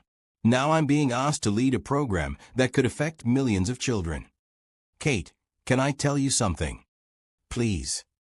This afternoon, I watched you talk with Sterling Hayes about technical implementation challenges, clinical protocols, and population health strategies. You weren't just keeping up with the conversation, you were leading it. But what if I fail? What if I'm not smart enough or experienced enough for this level of responsibility? Kate, do you remember what you told me about the children you worked with in pediatric oncology? What about them? You said they taught you that hope and trust were more important than experience or expertise. Kate was quiet for a moment. Michael, those children trusted me because I genuinely cared about them, not because I had impressive credentials. Exactly. And every family we've worked with this week has trusted you for the same reason. You care more about helping children than you care about looking impressive. But Michael, this is so much bigger than I ever imagined. Kate, do you still want to help children get better healthcare? More than anything. Then you're exactly the right person for this job. Everything else, the contracts, the funding, the national attention, those are just tools to help you do what you were born to do. After they hung up, Kate sat quietly in her hotel room, reflecting on the extraordinary week that had transformed her from a homeless woman to the leader of a national healthcare initiative. Tomorrow, she would begin the most important work of her life. But tonight, she simply felt grateful for the chain of kindness that had brought her to this moment, and for the opportunity to spend the rest of her career helping children and families who needed hope as much as they needed healthcare. Outside her window, Nashville's lights twinkled like stars, and for the first time in months, Kate felt like she was exactly where she belonged. I have to ask you something important. When was the last time you took action to help someone who really needed it? Kate's story proves that ordinary people can create extraordinary change when they choose kindness over convenience. If this story is inspiring you to make a difference in your own community, hit that subscribe button and share this with someone who needs to hear it today. Sometimes all it takes is one person willing to stop and help to change everything. 3 months had passed since that snowy Christmas Eve encounter, and Nashville was buzzing with excitement about the grand opening of the city's first community pediatric health center and family resource hub. The facility, funded by Sterling Hayes and designed with input from their Children's Advisory Board, was unlike any medical center anyone had ever seen. Bright murals painted by local artists covered the walls. Interactive technology stations allowed children to learn about their health through games, and comfortable family spaces provided a welcoming environment for parents and siblings. Kate stood in the main lobby at 6 a.m., 3 hours before the official opening ceremony, marveling at what had been accomplished in such a short time. She wore a navy blue blazer with her new identification badge, Catherine Miller, Director of National Pediatric Health Innovation.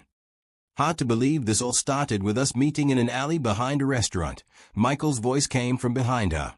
Kate turned to see Michael approaching with 2 cups of coffee and Sophia, who was wearing a red dress and a badge that read President, Children's Advisory Board.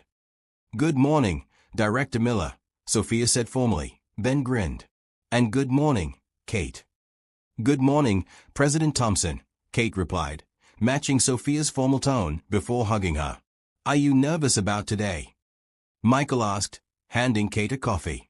Terrified, Kate admitted. We're going to have over 200 families here today, plus reporters, government officials, and healthcare leaders from 15 states. Kate, Sophia said seriously, remember what you taught Marcus about being brave when he's scared. What's that, sweetheart? Being brave doesn't mean you're not scared. It means you do important things even when you are scared. Kate smiled at the wisdom coming from this 7-year-old. You're right, Sophia. Today is definitely an important thing. At 8 a.m., the first families began arriving for the opening celebration. Angela Washington walked through the front doors with Marcus and Matthew, who immediately ran to the interactive health education station, where children could learn about their bodies through games and simulations. Angela now served as Nashville's lead family advocate, coordinating support services for over 50 families in their pilot program. She had also been selected to train family advocates in other cities as the program expanded nationally. Kate, Angela called out, you have to see this. She led Kate to a display wall featuring photos and stories from families who had participated in the pilot program. The centerpiece was a photo of little Lucy from the homeless camp, now healthy and living with her mother Carol in permanent housing. Look at what Lucy wrote about the program. Angela pointed to a child's handwriting next to the photo. Kate read aloud. Before Kate helped my mommy and me, I didn't know doctors could be nice. Now I know that medicine helps people feel better, and there are lots of nice people who want to help kids. Angela, this is what makes everything worth it, Kate said, wiping away tears. By 9 a.m., the center was filled with children and families exploring the various stations. Ben Carter had designed an impressive technology showcase where families could see how the mobile health app worked to connect them with medical professionals, track symptoms, and provide educational resources. Dr. Rodriguez moved through the crowd, demonstrating the telemedicine capabilities that allowed rural families to access specialized pediatric care without traveling hundreds of miles. Rebecca Johnson was coordinating with social workers from across Tennessee who had come to learn about integrating medical care with housing assistance, job training, and family support services. At 10 a.m., the official ceremony began. Sterling Hayes served as the keynote speaker, but he spent most of his time highlighting the families and children whose needs had inspired the program. Ladies and gentlemen, Sterling Hayes said to the gathered crowd, this center represents something more than medical innovation. It represents what happens when we design healthcare around the needs of families rather than the convenience of institutions. He gestured to Kate, who was standing with Sophia and the other children from their advisory board. 6 months ago, Catherine Miller was a homeless woman searching for medicine to help a sick child. Today, she leads a program that has already improved health outcomes for over 300 families and is being replicated in 25 cities across America. The crowd applauded, but Sterling held up his hand. But the real heroes of this story are the children who taught us what kids actually need when they are sick and scared. President Sophia Thompson and her advisory board didn't just contribute ideas, they revolutionized how we think about pediatric care. Sophia stepped forward to the microphone, completely comfortable speaking to the large crowd. Mr. Hayes is right that kids know what kids need, she said confidently. But the most important thing we learned is that helping people makes everyone happier and healthier. She pointed to Marcus, who was now confidently using his inhaler at scheduled times throughout the day instead of waiting for emergency situations. Marcus taught us that medicine works better when kids understand it and aren't scared of it.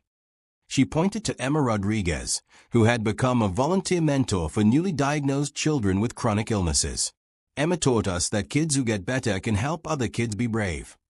Finally, she pointed to Lucy, who was playing in the center's family area with several other children.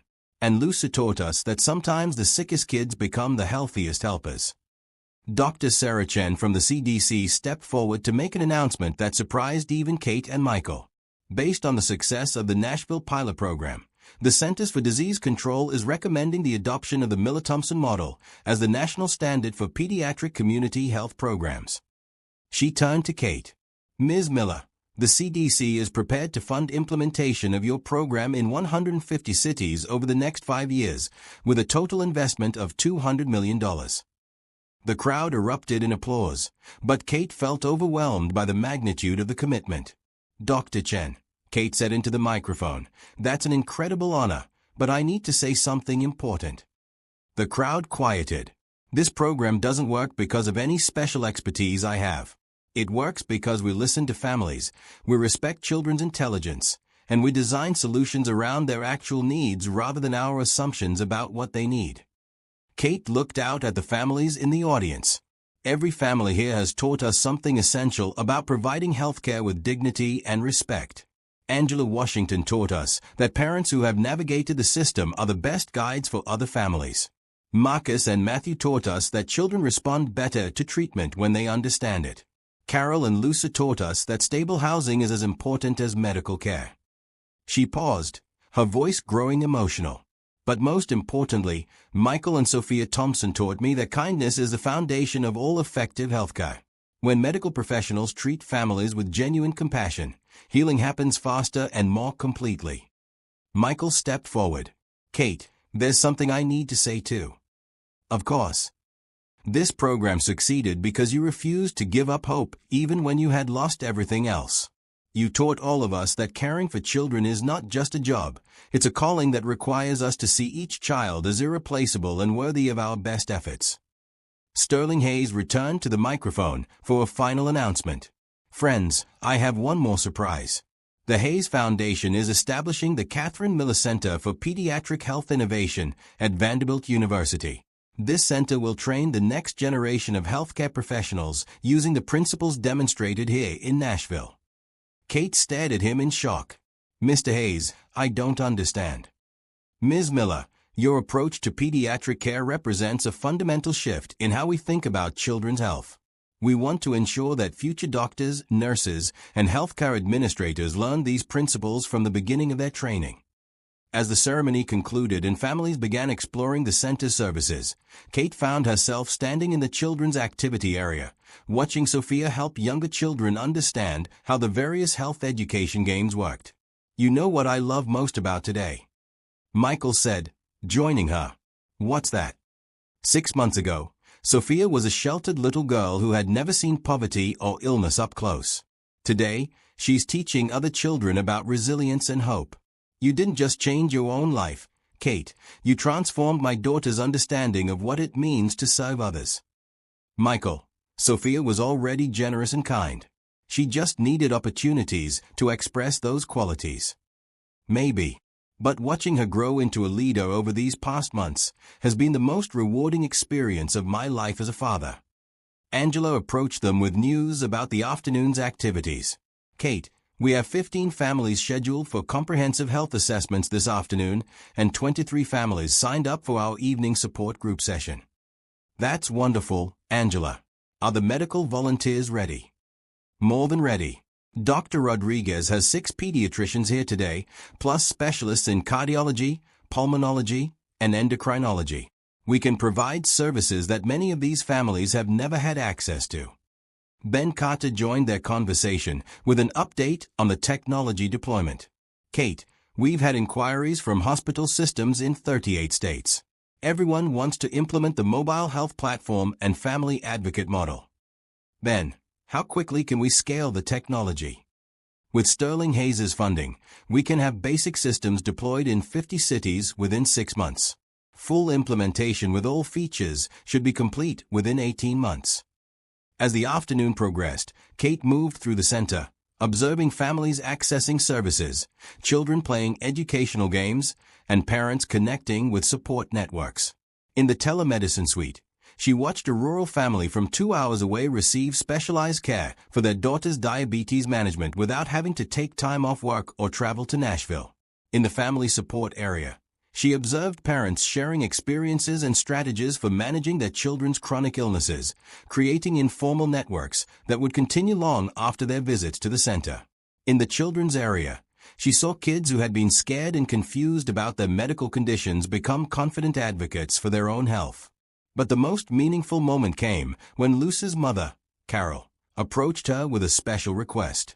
"Kate, Lucy has something she wants to ask you." 6-year-old Lucy looked up at Kate with serious eyes. "Miss Kate, my mommy says you help kids all over the country now." "That's right, Lucy. We're building centers like this one in lots of different cities." Can I help? What do you mean, sweetheart? Well, I was really sick and scared before you helped me. Now I'm healthy and happy. Maybe I could talk to other scared kids and tell them that getting better is real. Kate knelt down to Luce's level. Luce, that's a beautiful idea. Would you like to be our first official peer mentor? What's a peer mentor?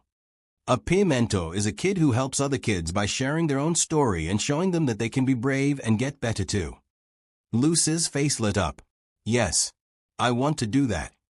As the day ended and families began heading home, Kate stood in the center's lobby with Michael, Sophia, Angela, Ben, and the core team that had transformed a Christmas Eve encounter into a national movement. You know what strikes me most about today? Rebecca Johnson said, joining their group. What's that? Kate asked. 6 months ago, most of these families felt isolated and overwhelmed by their children's health challenges. Today, they are part of a community that supports each other and advocates for better care. Rebecca's right, Dr. Rodriguez added. We haven't just created a medical program, we've created a new model for how families and healthcare providers can work together.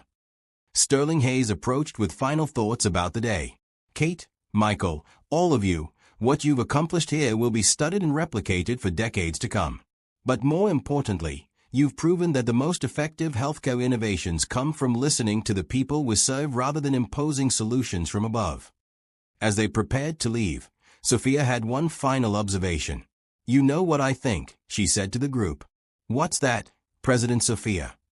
Sterling Hayes asked. I think helping people is like planting seeds. You plant one seed of kindness, and it grows into a whole garden of good things. Michael looked at his daughter with amazement. Sophia, where do you get these ideas? From watching all of you, she said simply. You taught me that when people work together to help each other, beautiful things grow. As they walked out of the center into the Nashville evening, Kate reflected on the extraordinary journey that had brought them to this moment.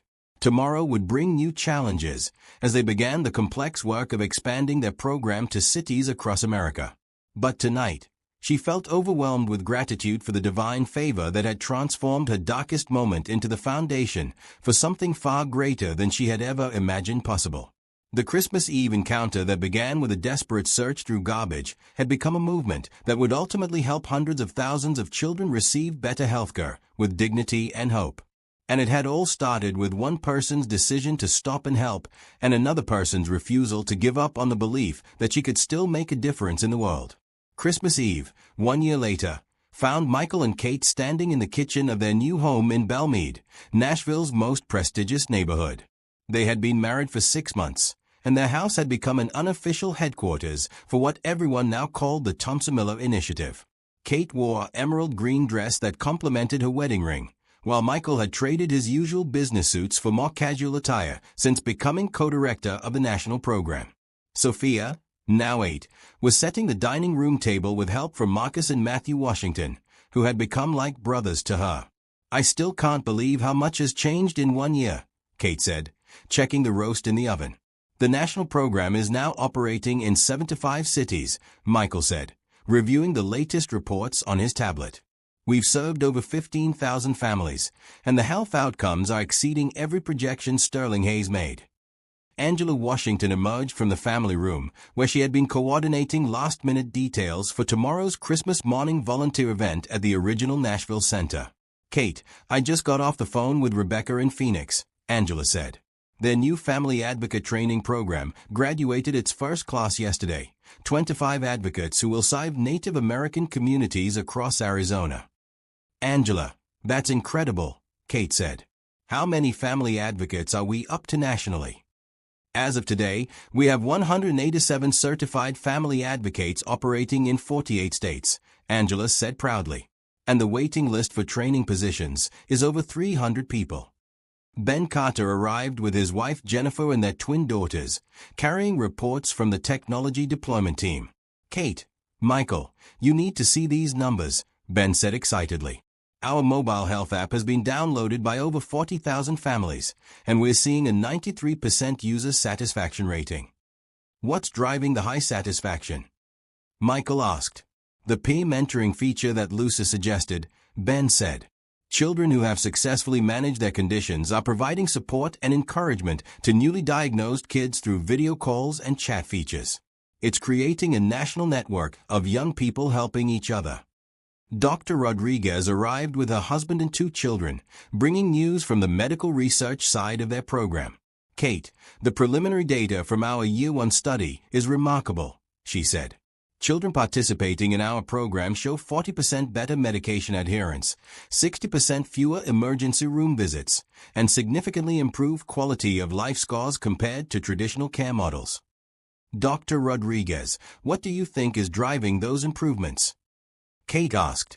3 factors: family-centered care design, peer support networks, and the dignity with which we treat every family.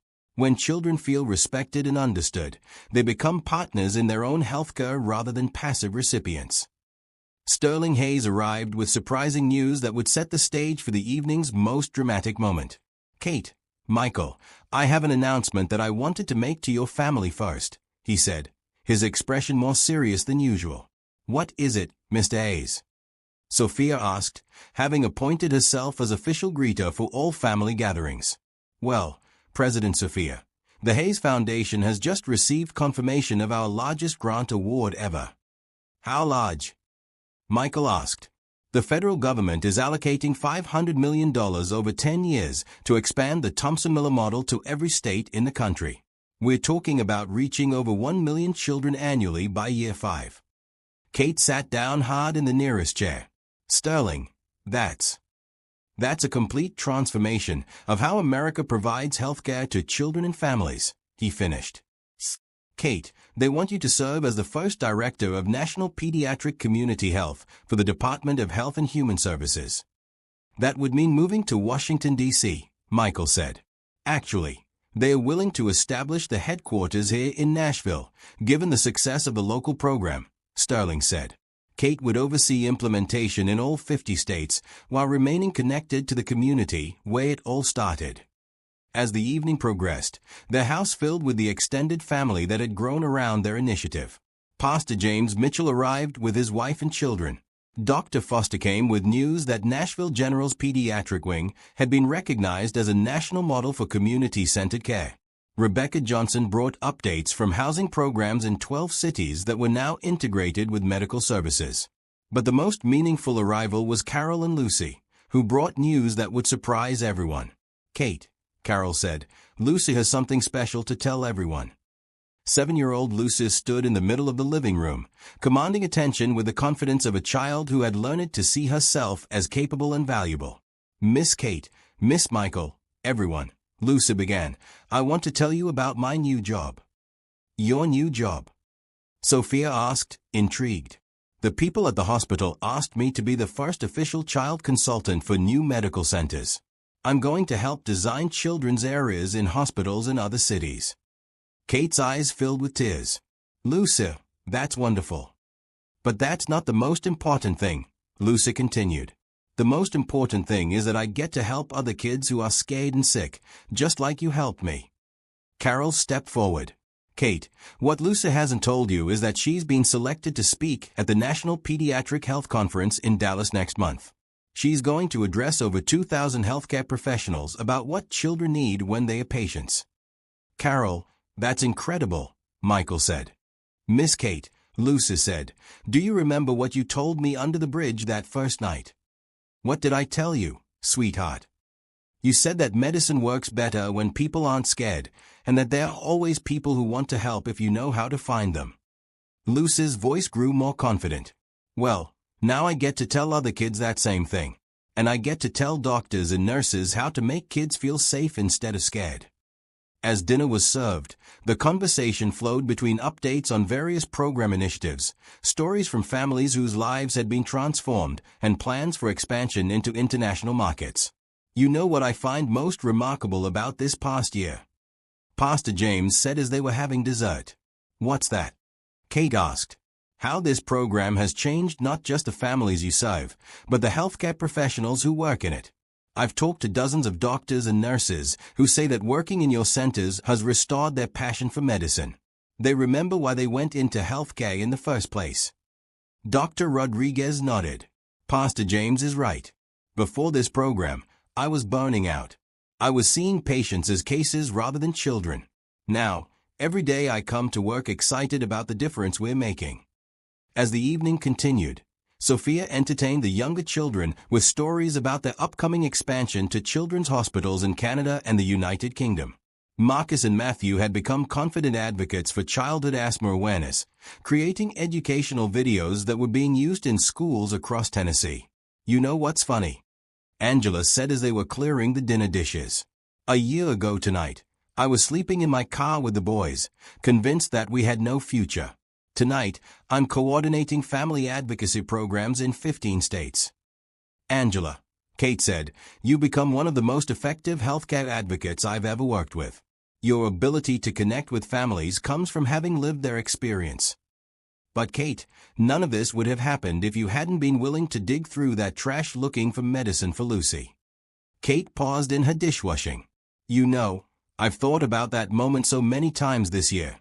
I was at the absolute lowest point of my life, but I still couldn't walk away from a child who needed help."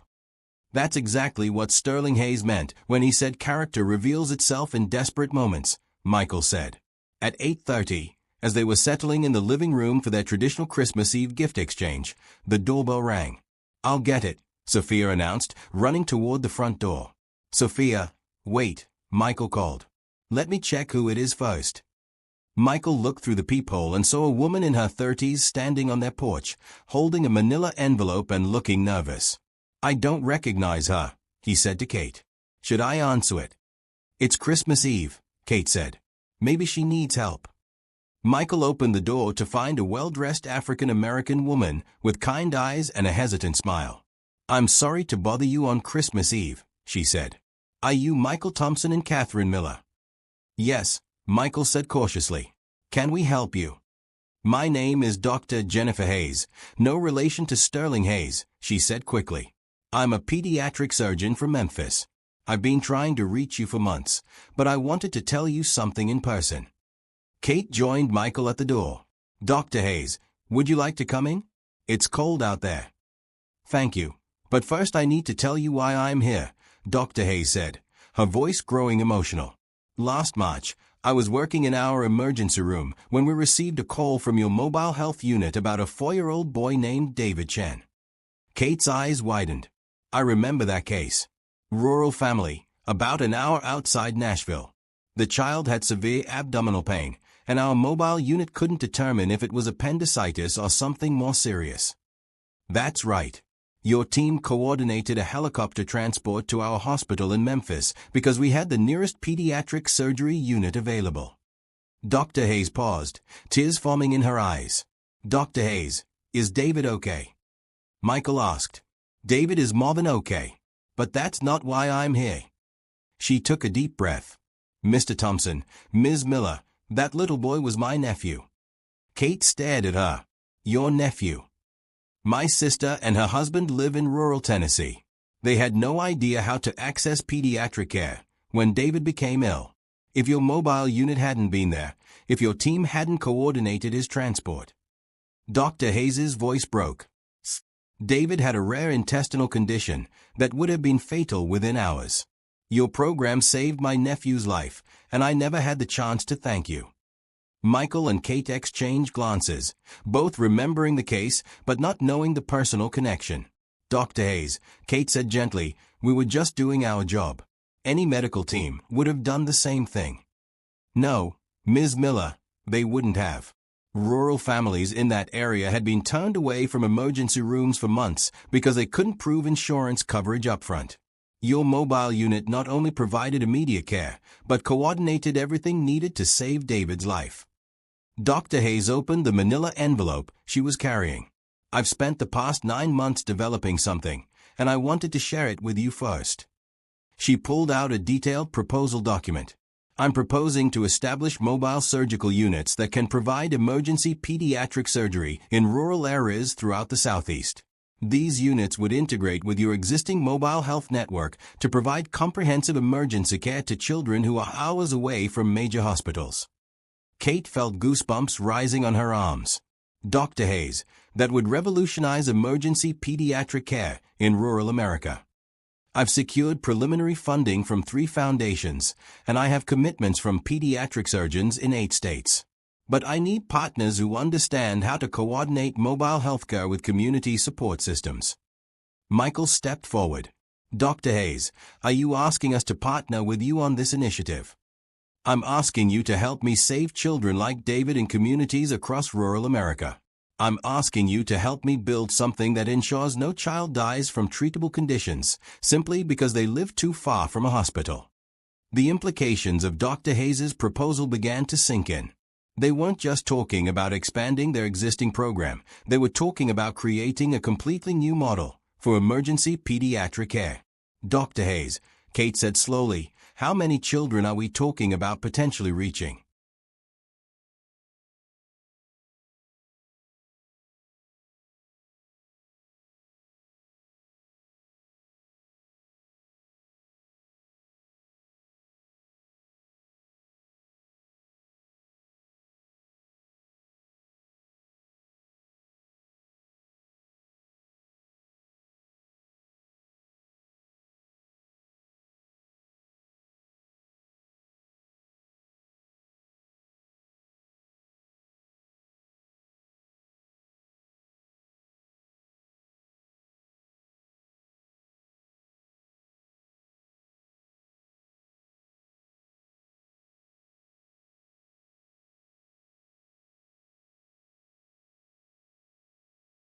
Miss Kate, Lucy said, do you remember what you told me under the bridge that first night? What did I tell you, sweetheart? You said that medicine works better when people aren't scared, and that there are always people who want to help if you know how to find them. Lucy's voice grew more confident. Well, now I get to tell other kids that same thing. And I get to tell doctors and nurses how to make kids feel safe instead of scared. As dinner was served, the conversation flowed between updates on various program initiatives, stories from families whose lives had been transformed, and plans for expansion into international markets. You know what I find most remarkable about this past year? Pastor James said as they were having dessert. What's that? Kate asked. How this program has changed not just the families you serve, but the healthcare professionals who work in it. I've talked to dozens of doctors and nurses who say that working in your centers has restored their passion for medicine. They remember why they went into healthcare in the first place. Dr. Rodriguez nodded. Pastor James is right. Before this program, I was burning out. I was seeing patients as cases rather than children. Now, every day I come to work excited about the difference we're making. As the evening continued, Sophia entertained the younger children with stories about their upcoming expansion to children's hospitals in Canada and the United Kingdom. Marcus and Matthew had become confident advocates for childhood asthma awareness, creating educational videos that were being used in schools across Tennessee. You know what's funny? Angela said as they were clearing the dinner dishes. A year ago tonight, I was sleeping in my car with the boys, convinced that we had no future. Tonight, I'm coordinating family advocacy programs in 15 states. Angela, Kate said, you become one of the most effective healthcare advocates I've ever worked with. Your ability to connect with families comes from having lived their experience. But Kate, none of this would have happened if you hadn't been willing to dig through that trash looking for medicine for Lucy. Kate paused in her dishwashing. You know, I've thought about that moment so many times this year. I was at the absolute lowest point of my life, but I still couldn't walk away from a child who needed help. That's exactly what Sterling Hayes meant when he said character reveals itself in desperate moments, Michael said. At 8:30, as they were settling in the living room for their traditional Christmas Eve gift exchange, the doorbell rang. I'll get it, Sophia announced, running toward the front door.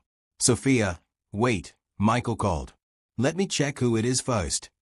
Michael looked through the peephole and saw a woman in her 30s standing on their porch, holding a manila envelope and looking nervous. I don't recognize her, he said to Kate. Should I answer it? It's Christmas Eve, Kate said. Maybe she needs help. Michael opened the door to find a well-dressed African-American woman with kind eyes and a hesitant smile. I'm sorry to bother you on Christmas Eve, she said. Are you Michael Thompson and Catherine Miller? Yes, Michael said cautiously. Can we help you? My name is Dr. Jennifer Hayes, no relation to Sterling Hayes, she said quickly. I'm a pediatric surgeon from Memphis. I've been trying to reach you for months, but I wanted to tell you something in person. Kate joined Michael at the door. Dr. Hayes, would you like to come in? It's cold out there. Thank you. But first I need to tell you why I'm here, Dr. Hayes said, her voice growing emotional. Last March, I was working in our emergency room when we received a call from your mobile health unit about a 4-year-old boy named David Chen. Kate's eyes widened. I remember that case. Rural family, about an hour outside Nashville. The child had severe abdominal pain, and our mobile unit couldn't determine if it was appendicitis or something more serious. That's right. Your team coordinated a helicopter transport to our hospital in Memphis because we had the nearest pediatric surgery unit available. Dr. Hayes paused, tears forming in her eyes. Dr. Hayes, is David okay? Michael asked. David is more than okay. But that's not why I'm here. She took a deep breath. Mr. Thompson, Ms. Miller, that little boy was my nephew. Kate stared at her. Your nephew. My sister and her husband live in rural Tennessee. They had no idea how to access pediatric care when David became ill. If your mobile unit hadn't been there, if your team hadn't coordinated his transport. Dr. Hayes' voice broke. David had a rare intestinal condition that would have been fatal within hours. Your program saved my nephew's life, and I never had the chance to thank you. Michael and Kate exchanged glances, both remembering the case but not knowing the personal connection. Dr. Hayes, Kate said gently, we were just doing our job. Any medical team would have done the same thing. No, Ms. Miller, they wouldn't have. Rural families in that area had been turned away from emergency rooms for months because they couldn't prove insurance coverage upfront. Your mobile unit not only provided immediate care, but coordinated everything needed to save David's life. Dr. Hayes opened the manila envelope she was carrying. I've spent the past 9 months developing something, and I wanted to share it with you first. She pulled out a detailed proposal document. I'm proposing to establish mobile surgical units that can provide emergency pediatric surgery in rural areas throughout the Southeast. These units would integrate with your existing mobile health network to provide comprehensive emergency care to children who are hours away from major hospitals. Kate felt goosebumps rising on her arms. Dr. Hayes, that would revolutionize emergency pediatric care in rural America. I've secured preliminary funding from 3 foundations, and I have commitments from pediatric surgeons in 8 states.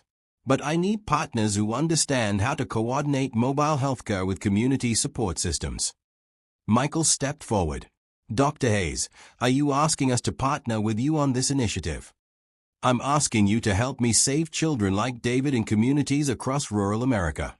I'm asking you to help me build something that ensures no child dies from treatable conditions simply because they live too far from a hospital. The implications of Dr. Hayes' proposal began to sink in. They weren't just talking about expanding their existing program, they were talking about creating a completely new model for emergency pediatric care. Dr. Hayes, Kate said slowly, how many children are we talking about potentially reaching? Conservative estimates suggest we could serve over 50,000 children annually across rural areas in 10 southeastern states. Children who currently have no access to emergency pediatric surgery. Sterling Hayes, who had been listening from the living room, joined them at the front door. Dr. Hayes, he said, I couldn't help but overhear your proposal. Would you be willing to present this to the board of the Hayes Foundation next week? Mr. Hayes, I would be honored.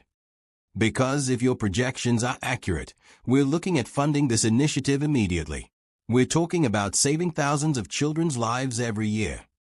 As Dr. Hayes joined their Christmas Eve gathering, the full magnitude of what was happening became clear. What had started as a chance encounter between a homeless woman and a businessman had grown into a national movement. Now it was evolving into something that could transform emergency pediatric care across rural America. You know what I find incredible about tonight? Ben said as Dr. Hayes shared more details about her mobile surgical proposal. What's that? Kate asked. A year ago, we were celebrating the fact that we had helped one sick child under a bridge.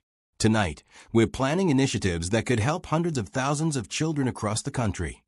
Sophia, who had been listening intently to the adult conversation, raised her hand. I have a question, she announced. What is it, President Sophia? Dr. Hayes asked, having been briefed on Sophia's role in their program. If we have mobile hospitals that can do operations, could we also have mobile fun stuff to help kids not be scared while they are getting better? Dr. Hayes smiled. President Sophia, that's exactly the kind of thinking we need. What did you have in mind?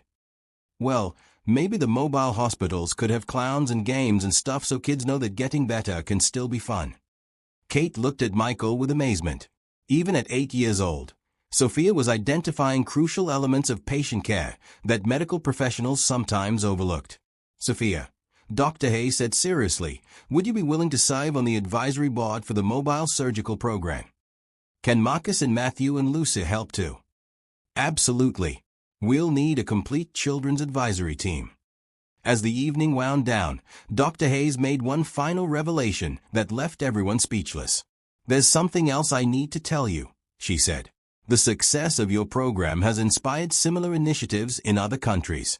I've been contacted by pediatric healthcare leaders in Canada, the United Kingdom, Australia, and Germany. They want to implement the Thomson-Miller model internationally. Kate sat down slowly. Dr. Hayes, are you saying this program could go global? I'm saying it already is going global. The question is whether you're ready to help coordinate international implementation. Michael looked around the room at their extended family. Angela and her boys, Lucy and Carol, Ben and his family, Dr. Rodriguez, Pastor James, Sterling Hayes, and now Dr. Hayes with her revolutionary proposal. You know what I think, he said to the group. What? Kate asked. I think God brought us together exactly 1 year ago not just to help a few families in Nashville, but to create something that would help children all over the world. Daddy, Sophia said, curling up next to him on the couch, do you think there are other kids like Lucy and Marcus who need help in those other countries? I think there are millions of them, Princess. Then we'd better help them too, she said simply. As their guests prepared to leave and plans were made for Christmas morning activities at the community health center, Kate found herself standing in the front yard looking up at the stars. Michael joined her, wrapping his arms around her in the cold December air. Kate, are you okay? You've been quiet since Dr. Hayes' proposal. Michael, I keep thinking about that night a year ago when I was digging through garbage looking for medicine for Lucy. What about it? I was so focused on helping one sick child that I never imagined my actions would eventually help thousands of children. Now Dr. Hayes is telling us we could help millions of children worldwide. Michael was quiet for a moment. Kate, do you remember what you told me that first night about why you became a nurse? I said I wanted to save children's lives. And how many children's lives do you think you'll save through all these programs over the next decade? Kate thought about the numbers they had discussed, the national expansion, the international implementations, the mobile surgical units, the family advocacy networks. Michael, if all these initiatives succeed, we could potentially impact the lives of millions of children. Kate, you didn't just save children's lives. You transformed how the world thinks about pediatric healthcare. As they walked back toward their house, Kate realized that the desperate moment that had nearly destroyed her faith had actually been the foundation for something far greater than she had ever dared to dream. Tomorrow, Christmas morning, would bring new families to their community health center. Next week would bring meetings about international expansion and mobile surgical units. Next year would bring challenges and opportunities they couldn't even imagine yet. But tonight, on the first anniversary of their Christmas Eve meeting, Kate simply felt overwhelmed with gratitude for the divine favor that had turned her darkest hour into the launching point for a global movement of hope and healing. The homeless woman who had once believed God had forgotten her had become the leader of an initiative that would ultimately help transform children's health care around the world. And it had all started with one person's refusal to steal, one person's decision to stop and help, and a 6-year-old's simple belief that helping people makes everyone happier. As they turned off the lights and headed to bed, Sophia had one final observation about their extraordinary year. You know what I think the best part is, she said to Kate and Michael. What's that, sweetheart? Kate asked. Tomorrow we get to start helping people all over again. And the day after that, and the day after that. Helping people is the kind of job that never ends because there are always more people who need help. Michael looked at his daughter with profound respect. "Sophia, how did you get so wise?" "From watching you and Kate," she said. "You taught me that the best kind of success is when your good luck helps other people have good luck too." As they tucked Sophia into bed, Kate reflected on the remarkable chain of events that had brought them to this moment. Tomorrow would mark the beginning of the most ambitious phase of their mission yet. But tonight, she simply felt grateful for the family they had created, the lives they had touched, and the incredible journey that was still just beginning. Outside, snow began to fall gently on Nashville, just as it had 1 year ago when a desperate woman's search for medicine had led to a miraculous encounter that would change the world.